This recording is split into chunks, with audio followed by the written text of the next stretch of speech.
بسم الله الرحمن الرحيم عما يتساءلون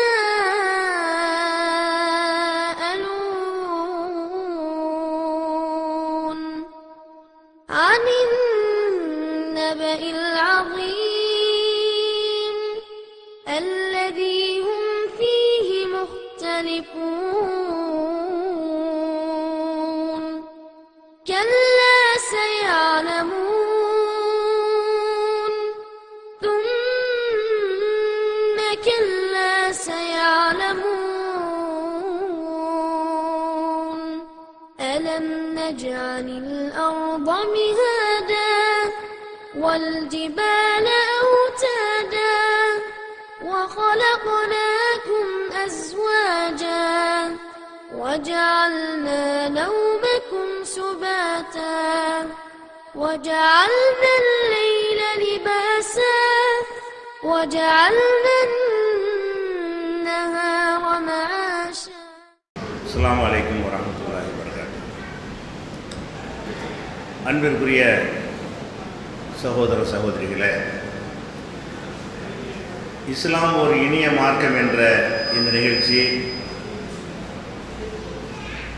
தமிழகத்திலும் தமிழகத்திற்கு வெளியே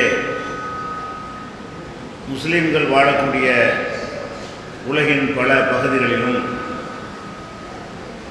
நீண்ட காலமாக நடத்தப்பட்டு வருகின்றது. இந்த நிகழ்ச்சியுடைய நோக்கம் என்னவென்று சொன்னால், இஸ்லாம் மார்க்கத்தை பற்றி முஸ்லீம் அல்லாத சகோதரர்கள் மத்தியில் ஒரு தவறான புரிந்துணர்வு ஏற்படுத்தப்பட்டிருக்கிறது. அதை களைவதுதான் இந்த நிகழ்ச்சியினுடைய முக்கியமான நோக்கம். முஸ்லீம் அல்லாத சகோதரர்களாகிய நீங்கள் திருக்குரானை படித்து நபிகள் நாயகம் அவங்களுடைய போதனையை வாசித்து இஸ்லாத்தை அறிந்து கொள்ளுகிற வாய்ப்பினை நீங்கள் பெறவில்லை. முஸ்லிம்களை பார்க்கிறீர்கள், முஸ்லிம்களுடைய நடவடிக்கைகளை பார்க்கிறீர்கள், முஸ்லிம்களை பற்றி இஸ்லாத்தை பற்றி மற்றவர்கள் என்ன எழுதுகிறார்கள், விமர்சிக்கிறார்கள் என்பதை பார்க்கிறீர்கள். அதன் அடிப்படையில் தான் இஸ்லாத்தை நீங்கள் புரிந்து கொள்ளக்கூடிய சூழ்நிலை இருக்கிறது. இதன் காரணமாக பல சந்தேகங்கள், இஸ்லாத்தை பற்றியும் முஸ்லிம்களை பற்றியும் பல சந்தேகங்கள் முஸ்லிம் அல்லாத மக்களுடைய உள்ளங்களில் இருக்கிறது. வெறுப்பு கூட இருக்கிறது, அதிருப்தி கூட இருக்கிறது. அப்போ இந்த மாதிரியான சந்தேகங்களை எல்லாம் களைந்து கொள்வதாக இருந்தால், நீங்கள் வாய்விட்டு அந்த சந்தேகங்களை கேட்டு அதற்கான இஸ்லாம் சொல்லக்கூடிய பதிலை அறிந்து கொண்டால் அந்த கசப்பு நீங்கிவிடும். உதாரணமாக எடுத்துக்கொண்டால், இப்போ இறைவனை கடவுளை வழிபடுகிற ஒரு முறை இருக்கிறது. முஸ்லீம்களுடைய வழிபாட்டு முறை மற்றவங்களுடைய வழிபாட்டு முறையிலிருந்து வித்தியாசமாக இருக்கும். இது உங்களுக்கு வியப்பாக இருக்கும், அல்லது ஏன் இப்படி செய்கிறார் என்று குழப்பமாக இருக்கும். ஏன்னா எந்த ஒரு பொருளையும் முன்னால் வைத்து முஸ்லீம்கள் வணங்க மாட்டார்கள். ஒன்றுமில்லாத ஒரு இடத்தில் நின்று கொண்டு தான் அவர்கள் கடவுளை வணங்குகிறார்கள். முஸ்லீம் அல்லாத மக்கள் கோவிலுக்கும் போவார்கள், சர்ச்சைக்கும் போவார்கள், தர்காவுக்கும் போவார்கள். முஸ்லீம்களை பொறுத்த வரைக்கும் அவங்க வேறு வழிபாட்டு தலங்களுக்கு போக மாட்டேங்கிறாங்க. ஏன் இப்படி செய்கிறாங்க என்று உங்களுக்கு ஒரு சந்தேகம் உள்ளத்தில் இருக்குது. கேட்குறதுக்கு தயக்கமாக இருந்தாலும், மனம் சங்கடப்படுவார்கள் என்பதற்காக கேட்க தயக்கமாக இருந்தாலும், ஏன் இப்படி இவங்க இருக்கிறாங்க என்று உங்களுக்கு சந்தேகம் வரும். அதே மாதிரி கோயில்களில் ஆண்கள் பெண்கள்லாம் போய் வழிபாடு நடத்துகிறாங்க, சர்ச்சுகள் அப்படி நடத்துகிறாங்க. முஸ்லீம்களுடைய பள்ளிவாசல் எடுத்துக்கொண்டீர்களே, ஆனால் ஆண்கள் மாத்திரம்தான் போய் கொண்டிருக்கிறார்கள், பெரும்பாலும் பெண்கள் அதுக்கு போவதில்லையே. அதுக்கு என்ன காரணம்? முஸ்லீம்களே தடுக்கிறாங்களா, அது அவங்களா வர்றது இல்லையா? அதற்குரிய காரணம் ஏன் இப்படி செய்கிறாங்க? இப்படியான ஒரு சந்தேகம் கூட உங்களுக்கு இருக்கலாம். அதே மாதிரி முஸ்லீம்கள் தங்களுடைய வணக்க வழிபாடுகளை எல்லாம் அரபு மொழியில் பாங்கு சொல்கிறாங்க. அவங்க பெயர்களை கூட அரபு மொழியில் வைத்து கொண்டிருக்கிறார்கள். அப்போ நம்மெல்லாம் நம்ம தாய்மொழியில் வைத்திருக்கும் பொழுது முஸ்லீம்கள் மாத்திரம் இப்படி வேறு மொழியில் வைக்கிறாங்களே ஏன் இவங்க ஒரு அந்நியப்பட்டு போகிறாங்க என்ற மாதிரியான சந்தேகம் சிலருக்கு வரலாம். அதே போல் பெண்கள் சம்பந்தமாக மற்ற சமுதாயத்தில் உள்ள பெண்களிலிருந்து முஸ்லீம் பெண்கள் பல வகையில் வேறுபட்டிருப்பதை நீங்கள் பார்க்குறீங்க. உடையில் அவங்க வேறுபட்டிருக்கிறார்கள், பழக்க வழக்கங்களில் வேறுபட்டிருக்கிறார்கள். அதே போல் அவங்க குடும்ப விஷயங்களில் விவாகரத்து, ஜீவனாம்சம், அப்படி பல விஷயங்கள், பலதார மனம், நிறைய கல்யாணம் பண்ணிக்கிறாங்க ஆம்பளை எல்லாம். இப்படியான ஒரு கருத்துக்கள் எல்லாம் கூட முஸ்லீம் அல்லாத மக்கள்கிட்ட இருக்கிறது. ஏன் இந்த முஸ்லீம்கள் மாத்திரம் இப்படி ஒரு வித்தியாசமாக போகிறாங்க என்ற சந்தேகம் உங்களுக்கு வரும். அதே போல் இந்த ஊடகங்களால் முஸ்லீம்கள் பயங்கரவாதிகள் என்றும் தீவிரவாதிகள் என்றும் குண்டு வைப்பவர்கள் என்றும் ஒரு விதமான ஒரு கருத்துருவாக்கத்தை உண்டாக்கும் பொழுது, சினிமாக்கள் வாயிலாக உண்டாக்கும் பொழுது, இதெல்லாம் மக்கள் மத்தியில் ஆழமாக பதிந்து முஸ்லீம் என்றாலே அவன் ஒரு பயங்கரவாதி, அவன் ஒரு தீவிரவாதிங்கிற ஒரு எண்ணம் மக்கள்கிட்ட இருக்கிறது, இல்லைன்னு சொல்ல முடியாது. சமீப காலமாக 10-20 ஆண்டு காலமாக இது ஆழமாக பதிந்திருக்கிற காட்சியை பார்க்கணும். அப்போ இதெல்லாம் உங்கள் மனசில் இருக்கும். ஏன் இப்படி இவங்க இந்த மாதிரி பண்ணுறாங்க?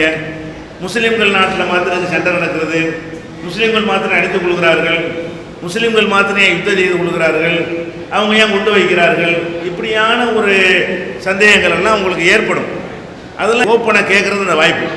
என்னென்ன மாதிரியான சந்தேகங்கள் உங்களுக்கு ஏற்பட்டாலும் அதை நீங்கள் கேட்டு என்ன செய்யலாம், இஸ்லாம் அதுக்கு என்ன சொல்கிறது, இந்த விஷயங்களை நீங்கள் எடுத்து பார்த்தீர்களே. ஆனால் ஒன்று, இஸ்லாம் சொல்லாமல் முஸ்லீம்கள் தப்பாக நடந்ததாக இருக்கும். அப்படி இருந்தால் அது உங்களுக்கு விளக்குவோம், இது முஸ்லீம்கள் வழங்காமல் செய்து கொண்டிருக்கிறார்கள் என்று விளக்குவோம். அல்லது இஸ்லாம் சொன்ன விஷயமாகத்தான் இருக்கு, நீங்கள் அதனுடைய நியாயங்களை விளங்காமல் இருக்கிறீங்க, என்னென்ன காரணம் அதில் இருக்கிறது என்று அதனுடைய சட்டங்கள் என்ன செய்வோம், விளக்குவோம். இந்த மாதிரியான அடிப்படையில் தான் இந்த இஸ்லாம் ஒரு இணைய மார்க்கம்ங்கிற நிகழ்ச்சி நடத்தப்படுகிறது. நிகழ்ச்சி போன அன்பார்ந்த எல்லோருக்கும் என்னுடைய காலை வணக்கம். இந்த நிகழ்ச்சிக்கு என்னை அழைத்ததுக்கு என் மனமார்ந்த நன்றினை தெரிவித்துக் கொள்கிறேன். இப்போ இஸ்லாமியர்களுக்குன்னு உணவு பழக்க வழக்கங்கள் இருக்கும். இப்போ ஒரு சர்ச்சைக்குரிய ஒரு விஷயம் என்னென்னா, ஒட்டகம் வெட்டுறதுக்கான இந்த இப்போ கோர்ட்டில் சர்ச்சையாக பத்திரிகையில் காவிரி பிரச்சனை மாதிரி அதுவும் பிரச்சனையாக தெரிஞ்சது. அங்கே அந்த பகுதியில் ஒட்டகம் ஒரு உணவாக இருந்ததுனால அதை குர்பானி கொடுத்தாங்க. நம்மளுடைய உணவு நான் சின்ன போதுலேருந்து பார்த்தது ஆடை குர்பானி கொடுப்பாங்க. அப்படி இருக்கும்போது கட்டாயமாக நம்ம ஒட்டகத்தை குர்பானி கொடுக்கணும், அதுக்காக ரொம்ப கஷ்டப்பட்டு போராடி வெற்றி பெற்று கோர்ட்டில் போய் அதை போராடி பெறணுமா என்ற ஒரு ஐயப்பாடும் சந்தேகமும் இருக்குது. சரி, அதாவது ஹஜ்ஜி பெருநாள், பக்ரீத் பெருநாளில் முஸ்லீம்கள் ஆடு மாடு இவற்றை இறைவனுக்காக பலியிட்டு அதன் மாமிசங்களை ஏழைகளுக்கு தானமாக வழங்குவார்கள். சமீப காலமாக இந்த ஒட்டகத்தையும் பிற மாநிலங்களிலிருந்து கொண்டு அதையும் மறுத்து பலியிட்டு அந்த மாமிசத்தை வழங்குகிற வழக்கம் ஒரு 10-15 ஆண்டுகளாக தமிழகத்தில் இருக்குது. ஐயா என்ன கேட்குறாங்கன்னு கேட்டால், இது அரபு நாட்டில் ஒட்டகம் ஒரு உணவாக இருக்கிறது, அவங்க கொடுக்கறது சரி. நம்ம பகுதிகளில் ஒட்டகங்கிறது ஒரு உணவுப் பொருளாக இல்லை, அது அங்கேருந்து கொண்டு கொடுக்குறீங்க. நீதிமன்றமே தடுக்குது. தடுத்தா ஆடு மாடு கொடுத்துட்டு போகாமல் அதுக்கு ஃபைட் பண்ணி போராடி அதை கொடுக்கணுங்கிற அளவில் ஏன் அப்படி வரணும் என்பதுதான் உங்களுடைய கேள்வி. முதல் விஷயமாக நம்ம தெரிந்து கொள்கிற விஷயம் என்னவென்று கேட்டால், ஒட்டகத்தை தான் நாங்கள் கொடுக்கணுங்கிற எந்த ஒரு சட்டம் கிடையாது இஸ்லாத்தில். இந்த பக்ரீத் ஹஜ்ஜி பெருநாள் அன்றைக்கு 3 பிராணிகளை தான் கொடுக்கணும், ஆடு மாடு ஒட்டகம். வேறு பிராணிகளை அந்த பலியிடல் பட்டியலில் வரல. அந்த 3இல் ஒன்றாக ஒட்டகம் இருக்கும் பொழுது அதை விரும்புகிறவங்க அதை கொடுப்பாங்க, விரும்பாதவங்க ஆடு மாடை கொடுத்துருவாங்க. ஒட்டகத்தினுடைய மாமிசம் கூட அவ்வளவு சுவையாக இந்த ஆடு மாடு மாதிரியான ஒரு ருசியாக இருக்காது. ஆனால் அது அவங்க மார்க்கத்தில் இருக்குன்னு சொல்லி அவங்க செய்கிறாங்க. இப்போ நம்ம நாட்டில் உள்ள நீதிமன்றங்கள் எப்படி அதை தீர்ப்பளிக்கணும் என்று கேட்டால், நம்ம நாட்டில் அதுக்கு சட்டம் வச்சுருக்கிறாங்க, எல்லாத்துக்கும் சட்டம் இருக்குது. அந்த சட்டத்துக்கு உட்பட்டு தான் தீர்ப்பு அளிக்க வேண்டும். சட்டத்துக்கு விரோதமாக தீர்ப்பளித்தார்களே ஆனால் அப்போ இன்றைக்கி ஒட்டகத்துக்கு சொல்கிற மாதிரி நாளைக்கு மாட்டுக்கு சொல்லுவாங்க, அதுவும் சும்மா இருந்தோம்னு சொன்னால் ஆட்டுக்கு சொல்லுவாங்க. அப்போ சட்டத்துக்கு உட்பட்டு அந்த தீர்ப்புகள் வழங்கப்பட்டிருக்குமே ஆனால் அதை முதல்ல கட்டுப்படக்கூடியவர்களாக முஸ்லீம்கள் இருப்பார்கள். ஆனால் நீதிபதியுடைய ஹைகோர்ட் நீதிபதியுடைய தீர்ப்பு வந்து சட்ட விரோதமான தீர்ப்பு அப்படின்னு நான் சொல்லவில்லை. முன்னாள் சுப்ரீம் கோர்ட்டுடைய நீதிபதியாக இருந்த மார்க்கண்டேய கட்ஜ் அவர்கள் இந்த தீர்ப்பை பார்த்துவிட்டு இது அரசியல் சாசனத்துக்கு எதிரான சட்ட விரோதமான தீர்ப்பு. அவர் பெரிய கரை கண்ட ஒரு சட்ட வல்லுனர், அவரே சொல்றாரு. அது என்ன சட்ட விரோதம் அப்படின்னு கேட்டால், இந்தியாவில் ஒவ்வொரு மாநிலத்திலையும் பிராணிகள் உணவு பட்டியல் ஒன்று இருக்கிறது. என்னென்ன பிராணிகளை உணவாக உட்கொள்ளலாம் அது மாநிலத்துக்கு மாநிலம் மாறுபடும். ஒரு மாநிலத்தில் ஒட்டகம் சேர்த்துருப்பான், ஒரு மாநிலத்தில் ஒட்டகம் அந்த லிஸ்ட்டில் இருக்காது. உணவுகளாக உட்கொள்ளக்கூடியவை என்று ஒரு பட்டியலை இந்திய அரசாங்கம் வெளியிடுகிறது. அந்த மாநில அரசாங்கத்தினுடைய ஒப்புதலோடு வெளியிடப்படுகிறது. தமிழ்நாட்டில் எடுத்து பார்த்தீங்கன்னு சொன்னால் அந்த பட்டியலில் ஒட்டகம் இல்லை. நீதிபதி சொல்கிற காரணம், தமிழ்நாட்டில் உணவு பட்டியல்னு இருக்கா இல்லையா, அந்த உணவு பட்டியலில் ஆடு சேர்த்துருக்குறாங்க, மாடு சேர்த்துருக்குறாங்க, பன்றி கூட சேர்த்துருக்குறாங்க, அது மாதிரி பறவைகள் மிருகங்கள் பட்டியல்லாம் போட்டிருக்கிறாங்க. அந்த பட்டியலில் ஒட்டகமும் ஒன்று என்று குறிப்பிடப்படவில்லை. அப்போ உணவு பட்டியலில் ஒட்டகம் வராத காரணத்தினால் ஒட்டகம் அறுக்காது அப்படின்னு நீதிபதி சொல்கிறார். நீதிபதி என்பவர் சட்டத்தை நன்கு விளங்கியவராக இருக்கணும், சட்டத்தை நன்கு புரிந்தவராக இருக்கணும். உணவு பட்டியல்ங்கிறது இருக்குல்ல, அது வியாபாரத்துக்கு உள்ள ஒரு பட்டியல். ஒருவர் தனிப்பட்ட முறையில் அவர் சாப்பிடுவதற்கு நாயை கூட பட்டியலில் இல்லை, விரும்பினா அவர் சாப்பிட்டுக்கலாம். அதை எந்த சட்டமும் கேட்க முடியாது. காக்கா குருவிலாம் வந்து அந்த பட்டியலில் இல்லை. அப்போ குறவர்கள்ங்கிறவங்க என்ன செய்ய, நிறைய குறவர்கள்லாம் அந்த காக்கையை சுட்டு சாப்பிடுவாங்க. எப்படி நீ சாப்பிட்றன்னு கேட்க முடியுமாட்டா முடியாது. ஏன், உணவு பட்டியலில் இல்லாட்டான்னு அவன் சொந்த தேவைக்கு சாப்பிட்றான். வியாபாரம் பண்ணும் பொழுது நீ வந்து இதை தவிர மற்றதை வந்து கசாப்பு கடை வச்சு விற்கக்கூடாதுன்னு அர்த்தம். ஒட்டகம் இந்த உணவு பட்டியலில் இல்லை என்று சொன்னால் இங்கே ஒட்டக கறி கிடைக்கும் என்று சொல்லக்கூடாது, அதான் சட்டம். ஆட்டுக்கறி கிடைக்கும், மாட்டுக்கறி கிடைக்கும், பன்றிக்கறி கிடைக்கும், கோழிக்கறி கிடைக்கும் போடுறீங்கல்ல, அந்த மாதிரி ஒட்டகக்கறி கிடைக்கும் என்று சொல்லி அதை வியாபாரமாக செய்கிறாங்க இல்லையா, அதுக்கு தான் அந்த சட்டம் போடப்பட்டிருக்கு. வியாபாரம் அல்லாத விஷயங்களுக்கு எந்த மனிதன் எந்த உணவு உட்கொண்டாலும் அதை எந்த சட்டமும் தடுக்க முடியாது. இன்றைக்கும் அது நடந்து கொண்டு தான் இருக்கிறது. விரும்பியது சாப்பிட்டு கொண்டு தான் இருக்கிறார். கரப்பாம்பூச்சி எல்லாம் சாப்பிடுகிறார்கள், வறுத்து சாப்பிட்டு கொண்டிருக்கிறார்கள். அதெல்லாம் கேள்வி கேட்க முடியுமா? சட்டம் தலையிடுமா? அடுத்தவனுக்கு விற்கும் பொழுது தான் சட்டம் தலையிடும். நீ உன்னோட வச்சுக்க, நீ அடுத்தவனுக்கு நீ விற்கிற அப்படின்னு இந்த சட்டத்தை அவர் மிஸ்யூஸ் பண்ணுறாரு. உணவு பட்டியலில் இல்லை. அப்போ உணவு பட்டியலில் இல்லைன்னு சொன்னால் அப்போ இது எல்லாத்தையும் தடுக்கணும்ல. அவரவர்கள் வீட்டில் எந்த பொருளை சாப்பிட்டாலும் பட்டியலில் இல்லாத சாப்பிடக்கூடாதுன்னு சொல்லுவாரா? ஒன்று. அப்போ சட்டப்படி இல்லைன்னு தீர்ப்புன்னு ஒன்று. இரண்டாவதாக இன்னொரு சட்டம் இருக்குது. ஆடு மாடுகள்லாம் அறுக்கிறது தான் ஒரு கூடம் இருக்கணும். அறுப்பதற்காக வேண்டி ஸ்லாட்டர் ஹவுஸ் வாங்கல, ஆட்டு தொட்டி, அதில் போய் அறுக்கணும் என்று சட்டம் இருக்குது. அந்த சட்டமும் வியாபாரத்துக்குள்ள சட்டம் தான்.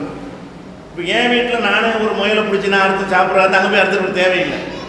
ஒரு வியாபாரத்துக்கு இருக்கக்கூடிய நேரத்தில் செத்தாட்டை அறுத்து வியாபாரம் பண்ணிடக்கூடாது, ஆடு சொல்லி மாட்டை அறுத்துடக்கூடாது, நாயை அறுத்து ஆட்டுக்கறி விற்றுடக்கூடாது என்பதற்காக வேண்டி மாநகராட்சியில் சீல் வச்சு என்ன செய்வாங்க, அந்த ஆட்டு தொட்டில் அறுத்து இது ஆடு தான், இன்றைக்கி தான் அறுத்தாங்க என்று சீல் வச்சு அதை வியாபாரத்துக்கு அனுப்புவாங்க. இப்போ வியாபாரத்திற்காக அறுக்கிறான் பாருங்க, அவனுக்கு தான் இந்த சட்டமும். எந்த சட்டம்? அங்கே உள்ள கூடங்களில் போய் அரசு அனுமதியோடு அறுத்துக்கிட்டு வர வேண்டும் என்பது அதுக்குள்ள சட்டம். இப்போ இன்றைக்கு வரைக்கும் கூட தேவைக்கு ஆடு வாங்குறாங்க, கசாப்பு கடையில் வாங்குறோம். அந்த ஆடுகள் வந்து ஆட்டு தொட்டில் அறுக்கப்படுது, அதைத்தான் வாங்கிட்டு இருக்கோம். இந்த பக்ரீத் பெருநாளைக்கு என்ன செய்கிறோம், வீடுகள்லாம் அறுத்துக்கிட்டு இருக்கோம். இத்தனை ஆண்டு காலம், இந்த வருஷம் உட்பட நாங்கள் குர்பானி கொடுக்கக்கூடிய ஆட்டை நாங்கள் கொண்டு ஆட்டு தொட்டியில் போய் அறுக்க மாட்டோம், நாங்கள் தான் அறுத்துக்கிட்டு இருக்கோம். அப்போ அதையும் தடுக்கணுமா இல்லையா? ஏன், அதுக்கு சட்டம் வராது. என்னுடைய ஆட்டை என்னுடைய தேவைக்கு என் வீட்டுக்குள்ள நான் அறுத்துக்கொள்கிறேன். நான் வியாபாரத்துக்கு அறுக்கலை, ஒன்று நான் சாப்பிடுவேன், இல்லாட்டி ஏழைப்பாளையங்களுக்கு சொந்த பந்தங்களுக்கு பகிர்ந்து அளிப்பேன். இதற்காக அறுக்கும் பொழுது இது வந்து ஆட்டு தொட்டில் போய் அறுக்கணும் அப்படி சொல்ல முடியும்? அப்போ இந்த ரெண்டு சட்டத்தையும் காரணம் காட்டுறாரு. இந்த ரெண்டு சட்டத்தையும் காரணம் காட்டி இங்கே ஒட்டகம் அறுப்பதற்கு ஒட்டக தொட்டி இல்லை, அறுவை கூடம் இல்லை, உணவு பட்டியலில் ஒட்டகம் இல்லைங்கிறார். அப்போ ஒரு சட்டத்தை அறகுறையாக புரிந்து கொண்டு வேணும்னு காழ்ப்புணர்வோட அவர் ஒரு மடமையான ஒரு தீர்ப்பை அளித்திருக்கிறார். இதை நம்ம அப்படி சும்மா விட்டோம்னு சொன்னால் இது ஆழம் பார்க்கறது விட்ட தீர்ப்பு மாதிரி தெரிகிறது. அப்புறம் மாட்டை இருக்காது ஆட்டை இருக்காதுன்னு சொல்லி கடைசியில் ஒரு சின்ன சிறுபான்மை மக்களுடைய கருத்தை பெரும்பான்மை மக்களுக்கு திணிக்க பார்க்குறாங்க. மாமிசம் சாப்பிட்றவங்க தான் பெரும்பான்மை. மத அடிப்படையில் நான் சொல்லலை, மாமிசம் சாப்பிட்றவங்க கூடவா மாமிசம் சாப்பிடாதவங்க கூடவா? மாமிசம் சாப்பிட்றவங்க தான் அதிகமாக இருக்கிறாங்க, அசைவம் உண்பவர்கள். அப்போ சைவ உணவுக்காரன் 4 பேர் உட்காந்துக்கிட்டு அசைவத்துக்காரங்களுக்கு சட்டம் போட்டு தப்பு தப்பாக தீர்ப்பளித்தானே ஆனால் இது எல்லா நாளைக்கு பாதிக்கும். அனைத்து மதத்தவர்களுக்கு இது ஒரு பாதிப்பாக அமையும். இன்னும் சொல்ல போனால் இது ஒன்றாச்சா, அதுபோக இந்த பிராணிகள் வதை சட்டம்னு ஒன்று இருக்குது. பிராணிகளை வதை செய்யக்கூடாது. அந்த சட்டத்திலேயே பல ஷரத்துகள் போடுறாங்க. அதில் 28வது ஷரத்து என்ன சொல்லுதுன்னு கேட்டால், இந்த விதிமுறைகள் எதுவும் மத சடங்குக்காக செய்யப்படும் பலியிடுதலை கட்டுப்படுத்தாது. சும்மா போய் ஆடமாட வெட்டக்கூடாதே தவிர மதத்திற்காக வேண்டி மத நம்பிக்கை அடிப்படையில் மதச்சடங்குகள் இருக்குமையானால் அதை செய்வதற்கு இந்த சட்டம் பொருந்தாது அப்படின்னு இருக்குது. அப்போ மதத்திற்காக கோயிலில் ஆடு வெட்டுறாங்கல்ல, அது தப்பே கிடையாது. ரோட்டில் போட்டு வெட்டினா தப்பு. ஏன்? அது ஒரு வதையில் வந்துடும், கூடத்தில் வெட்டணும். அவன் வீட்டுக்குள்ளே வெட்டினா சொந்த உணவு வெட்டினா தப்பு கிடையாது. கோயிலில் போய் வெட்டுறாங்க, ஊரறிய உலகறிய வெட்டுறாங்க, தப்பான தப்பு கிடையாது. ஏன்? அது மத வழிபாட்டு முறை. அவங்க மத வழிபாட்டு முறைங்கிற அடிப்படையில் செய்கிறார்கள் என்று சட்டம் சொல்லுது.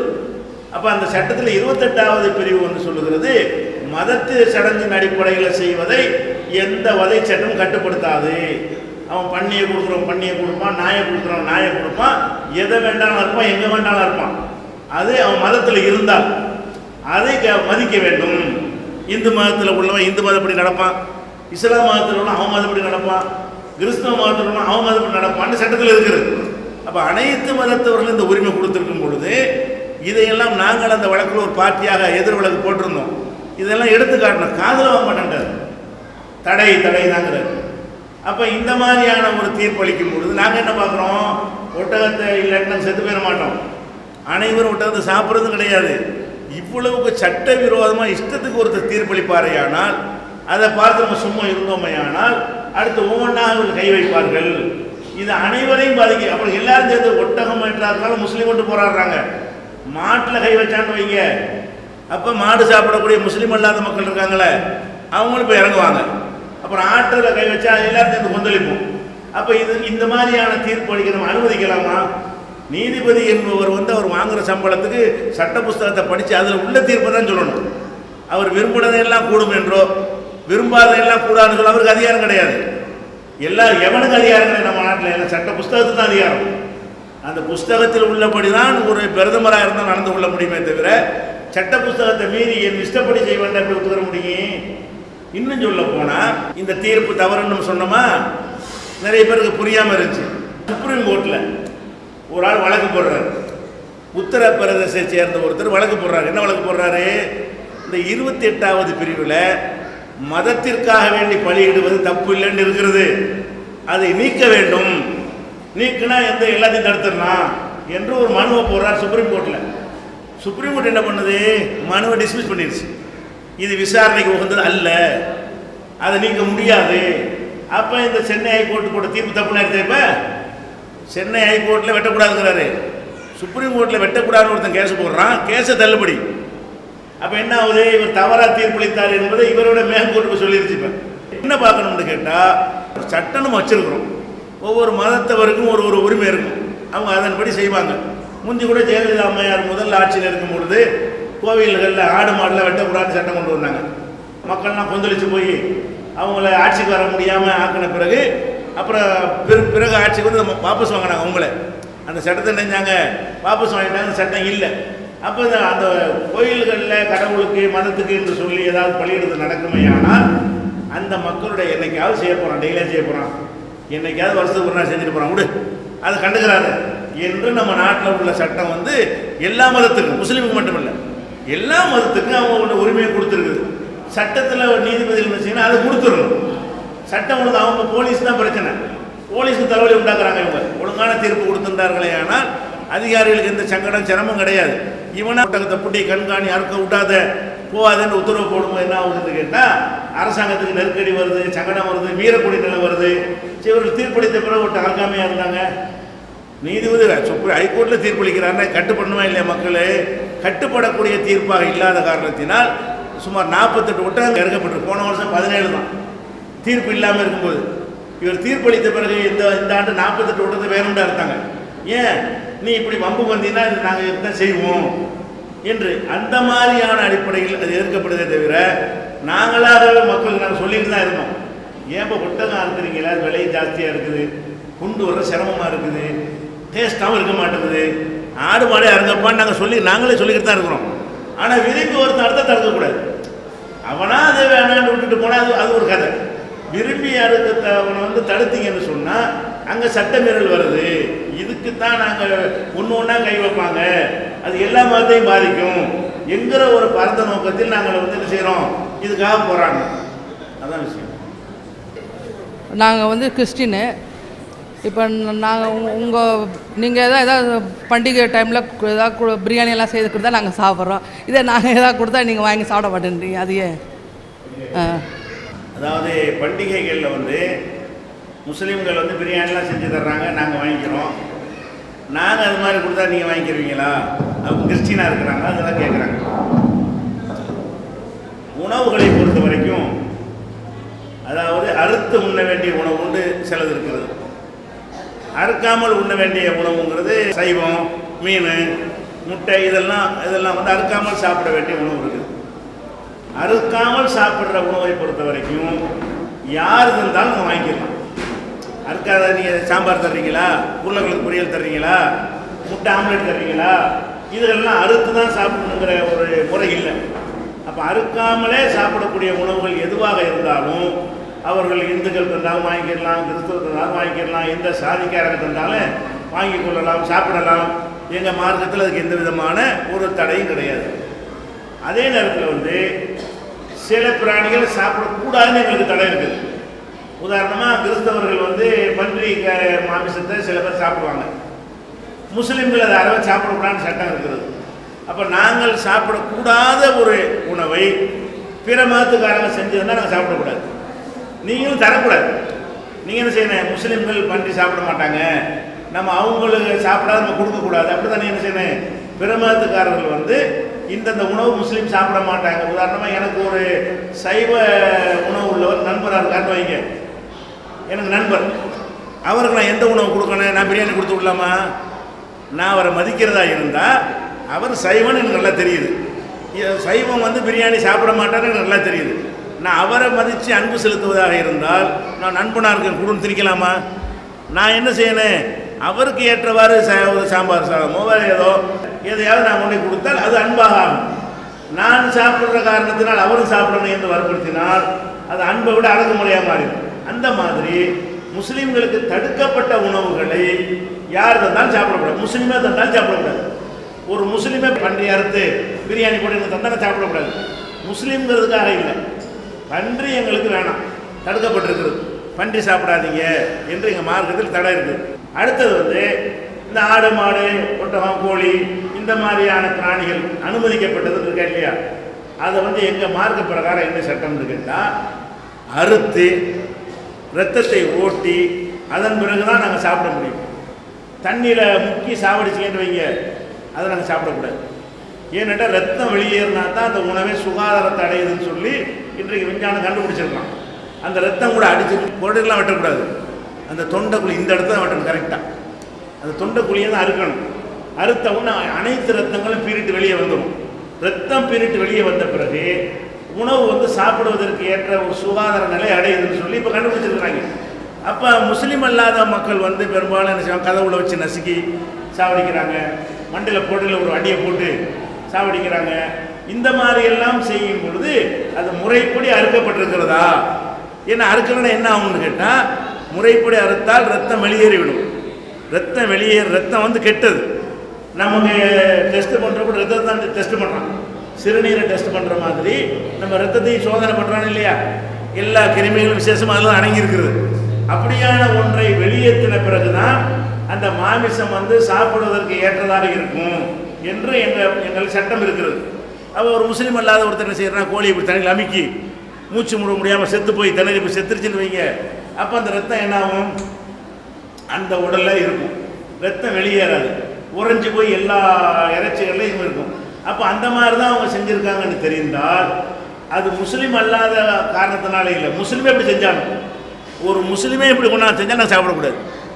ஆளுக்காக வேண்டிய இல்லை, அந்த உணவுக்காக வேண்டிய, அந்த உணவு சரியான முறையில் அறுக்கப்படவில்லை அப்படிங்கிற அடிப்படையில் வேறு விதங்களில் அறுத்தார்களே ஆனால் அது எங்களுக்கு கூடாது, தொண்டைக்குழி தான் இருக்கணும்.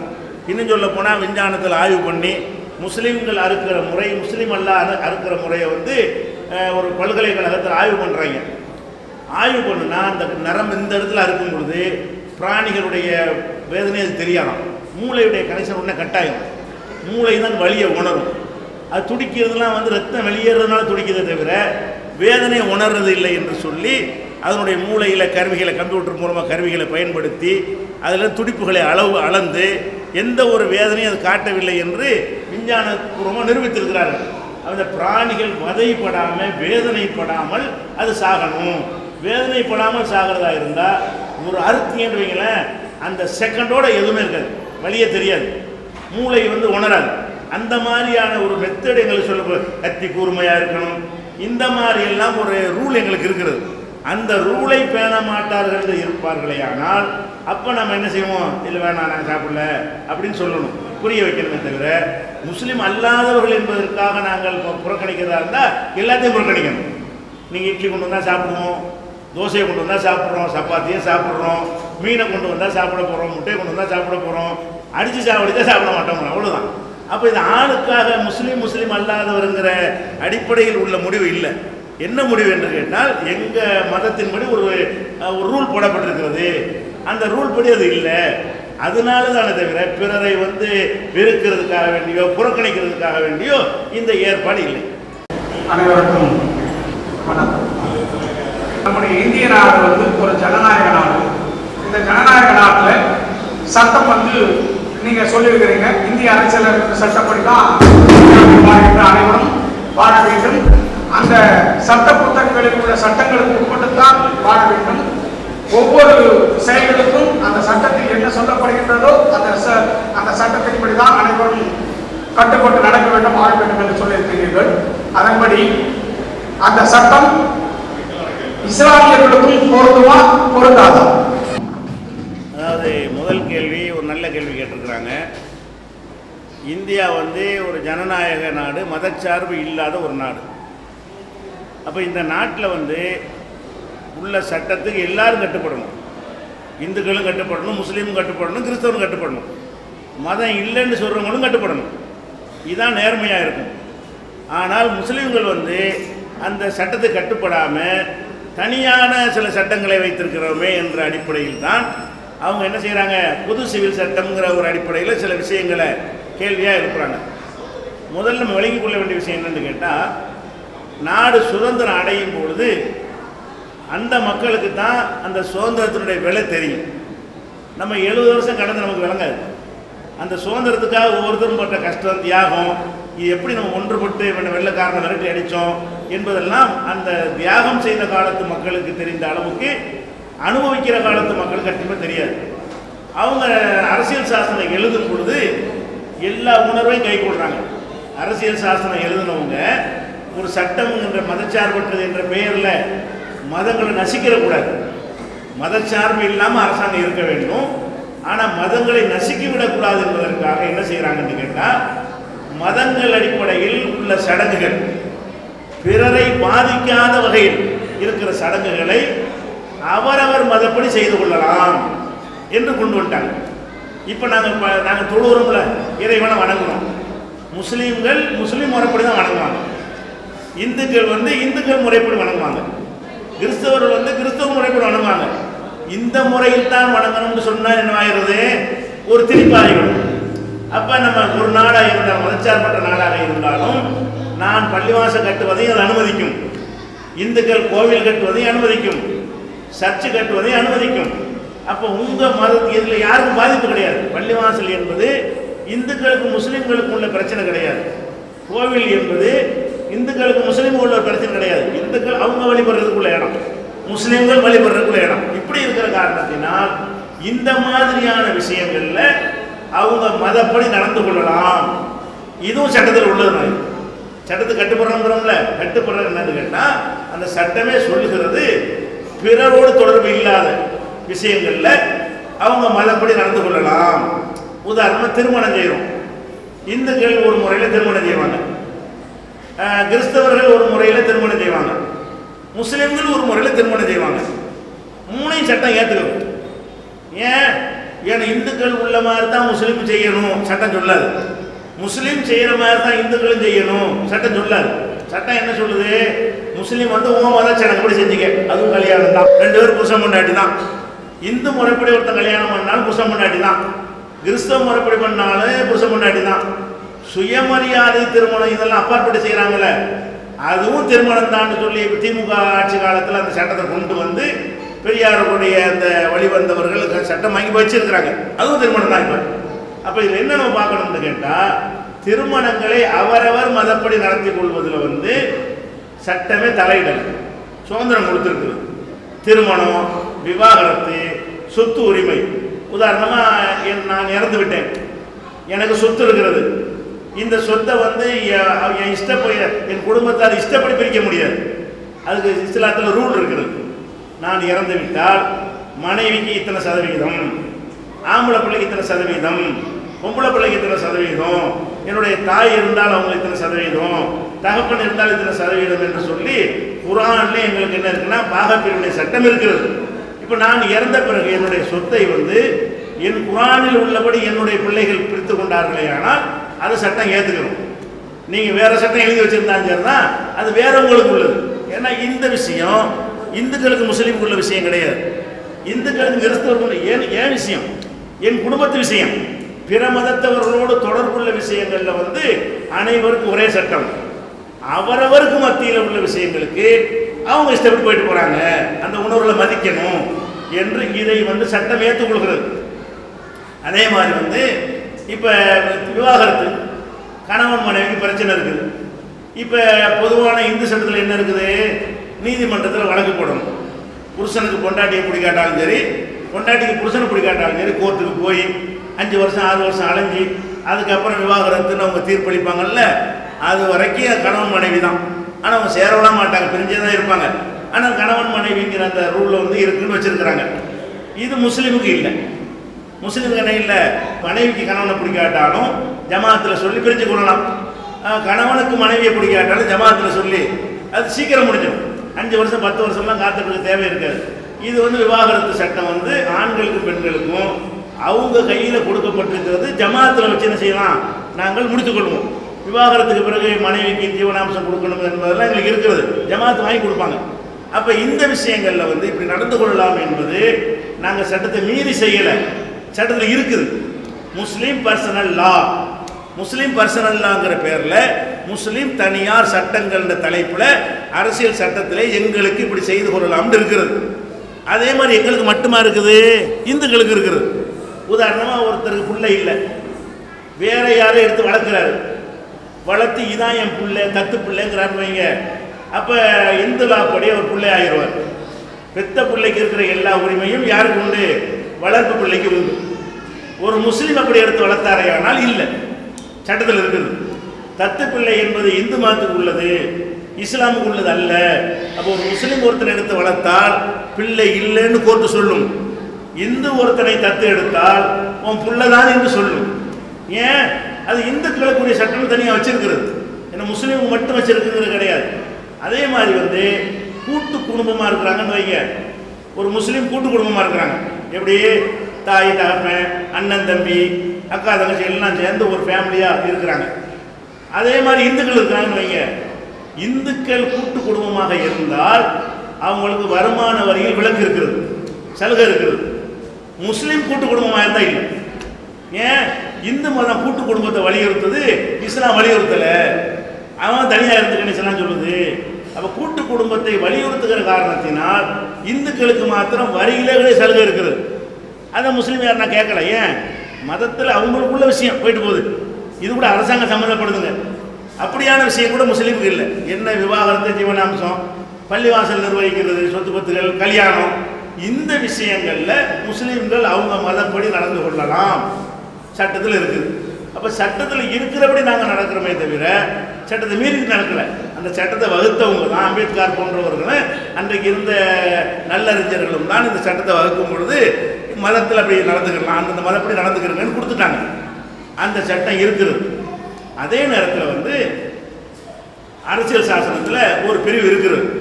நாடு முழுவதும் ஒரே மாதிரியான பொதுவான சிவில் சட்டம் கொண்டு வருவதற்கு அரசு முயற்சிக்க வேண்டும் அப்படின்னு ஒரு வரி இருக்கிறது. அந்த வரியை வைத்துக் கொண்டு தான் ஒரே மாதிரி கொண்டு வர போகிறோம் அப்படிங்கிறாங்க. இதை நான் சொன்னேன்ல, இதை தவிர எல்லா விஷயமுமே இந்துக்களுக்கு முஸ்லீம்களுக்கு ஒரே மாதிரி தான் இருக்குது. இப்போ எங்கள் மார்க்கத்தில் வட்டி கிடையாது. முஸ்லீம் ஒரு முஸ்லீம்கிட்ட ரூபா வாங்கிட்டான்னு வைங்க, வாங்கிட்டா வட்டி அடிப்படைலாம் கோர்ட்டு தீர்ப்பளிக்கும். எங்கள் மதத்தில் வட்டி கிடையாது, நாங்கள் பேச முடியாது.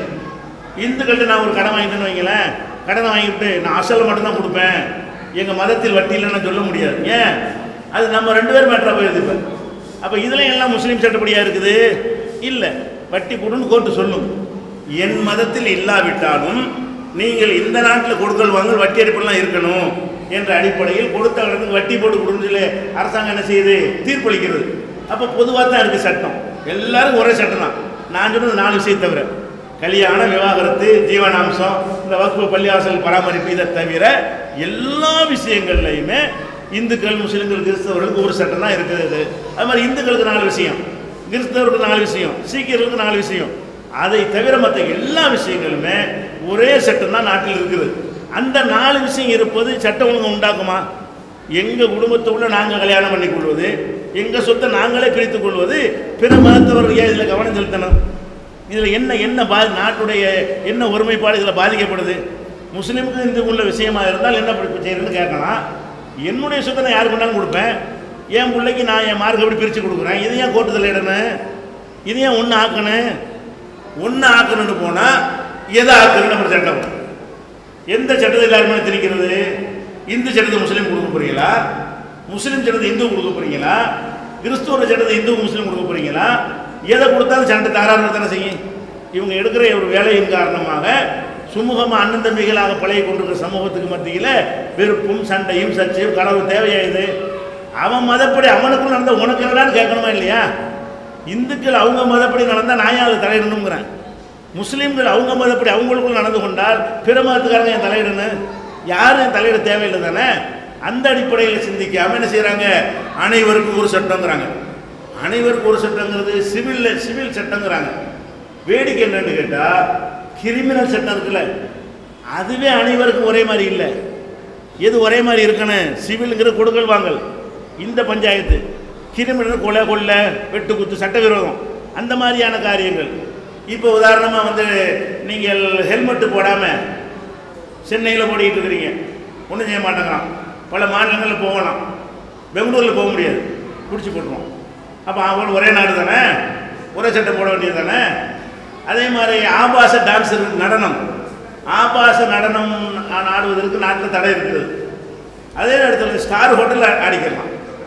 என்ன சட்டம்? இதை உண்டாக்கும். முதல்ல அனைவருக்கும் ஒரே சட்டம் வேணும்னு சொன்னால் இதை செய்யணுமா இல்லையா?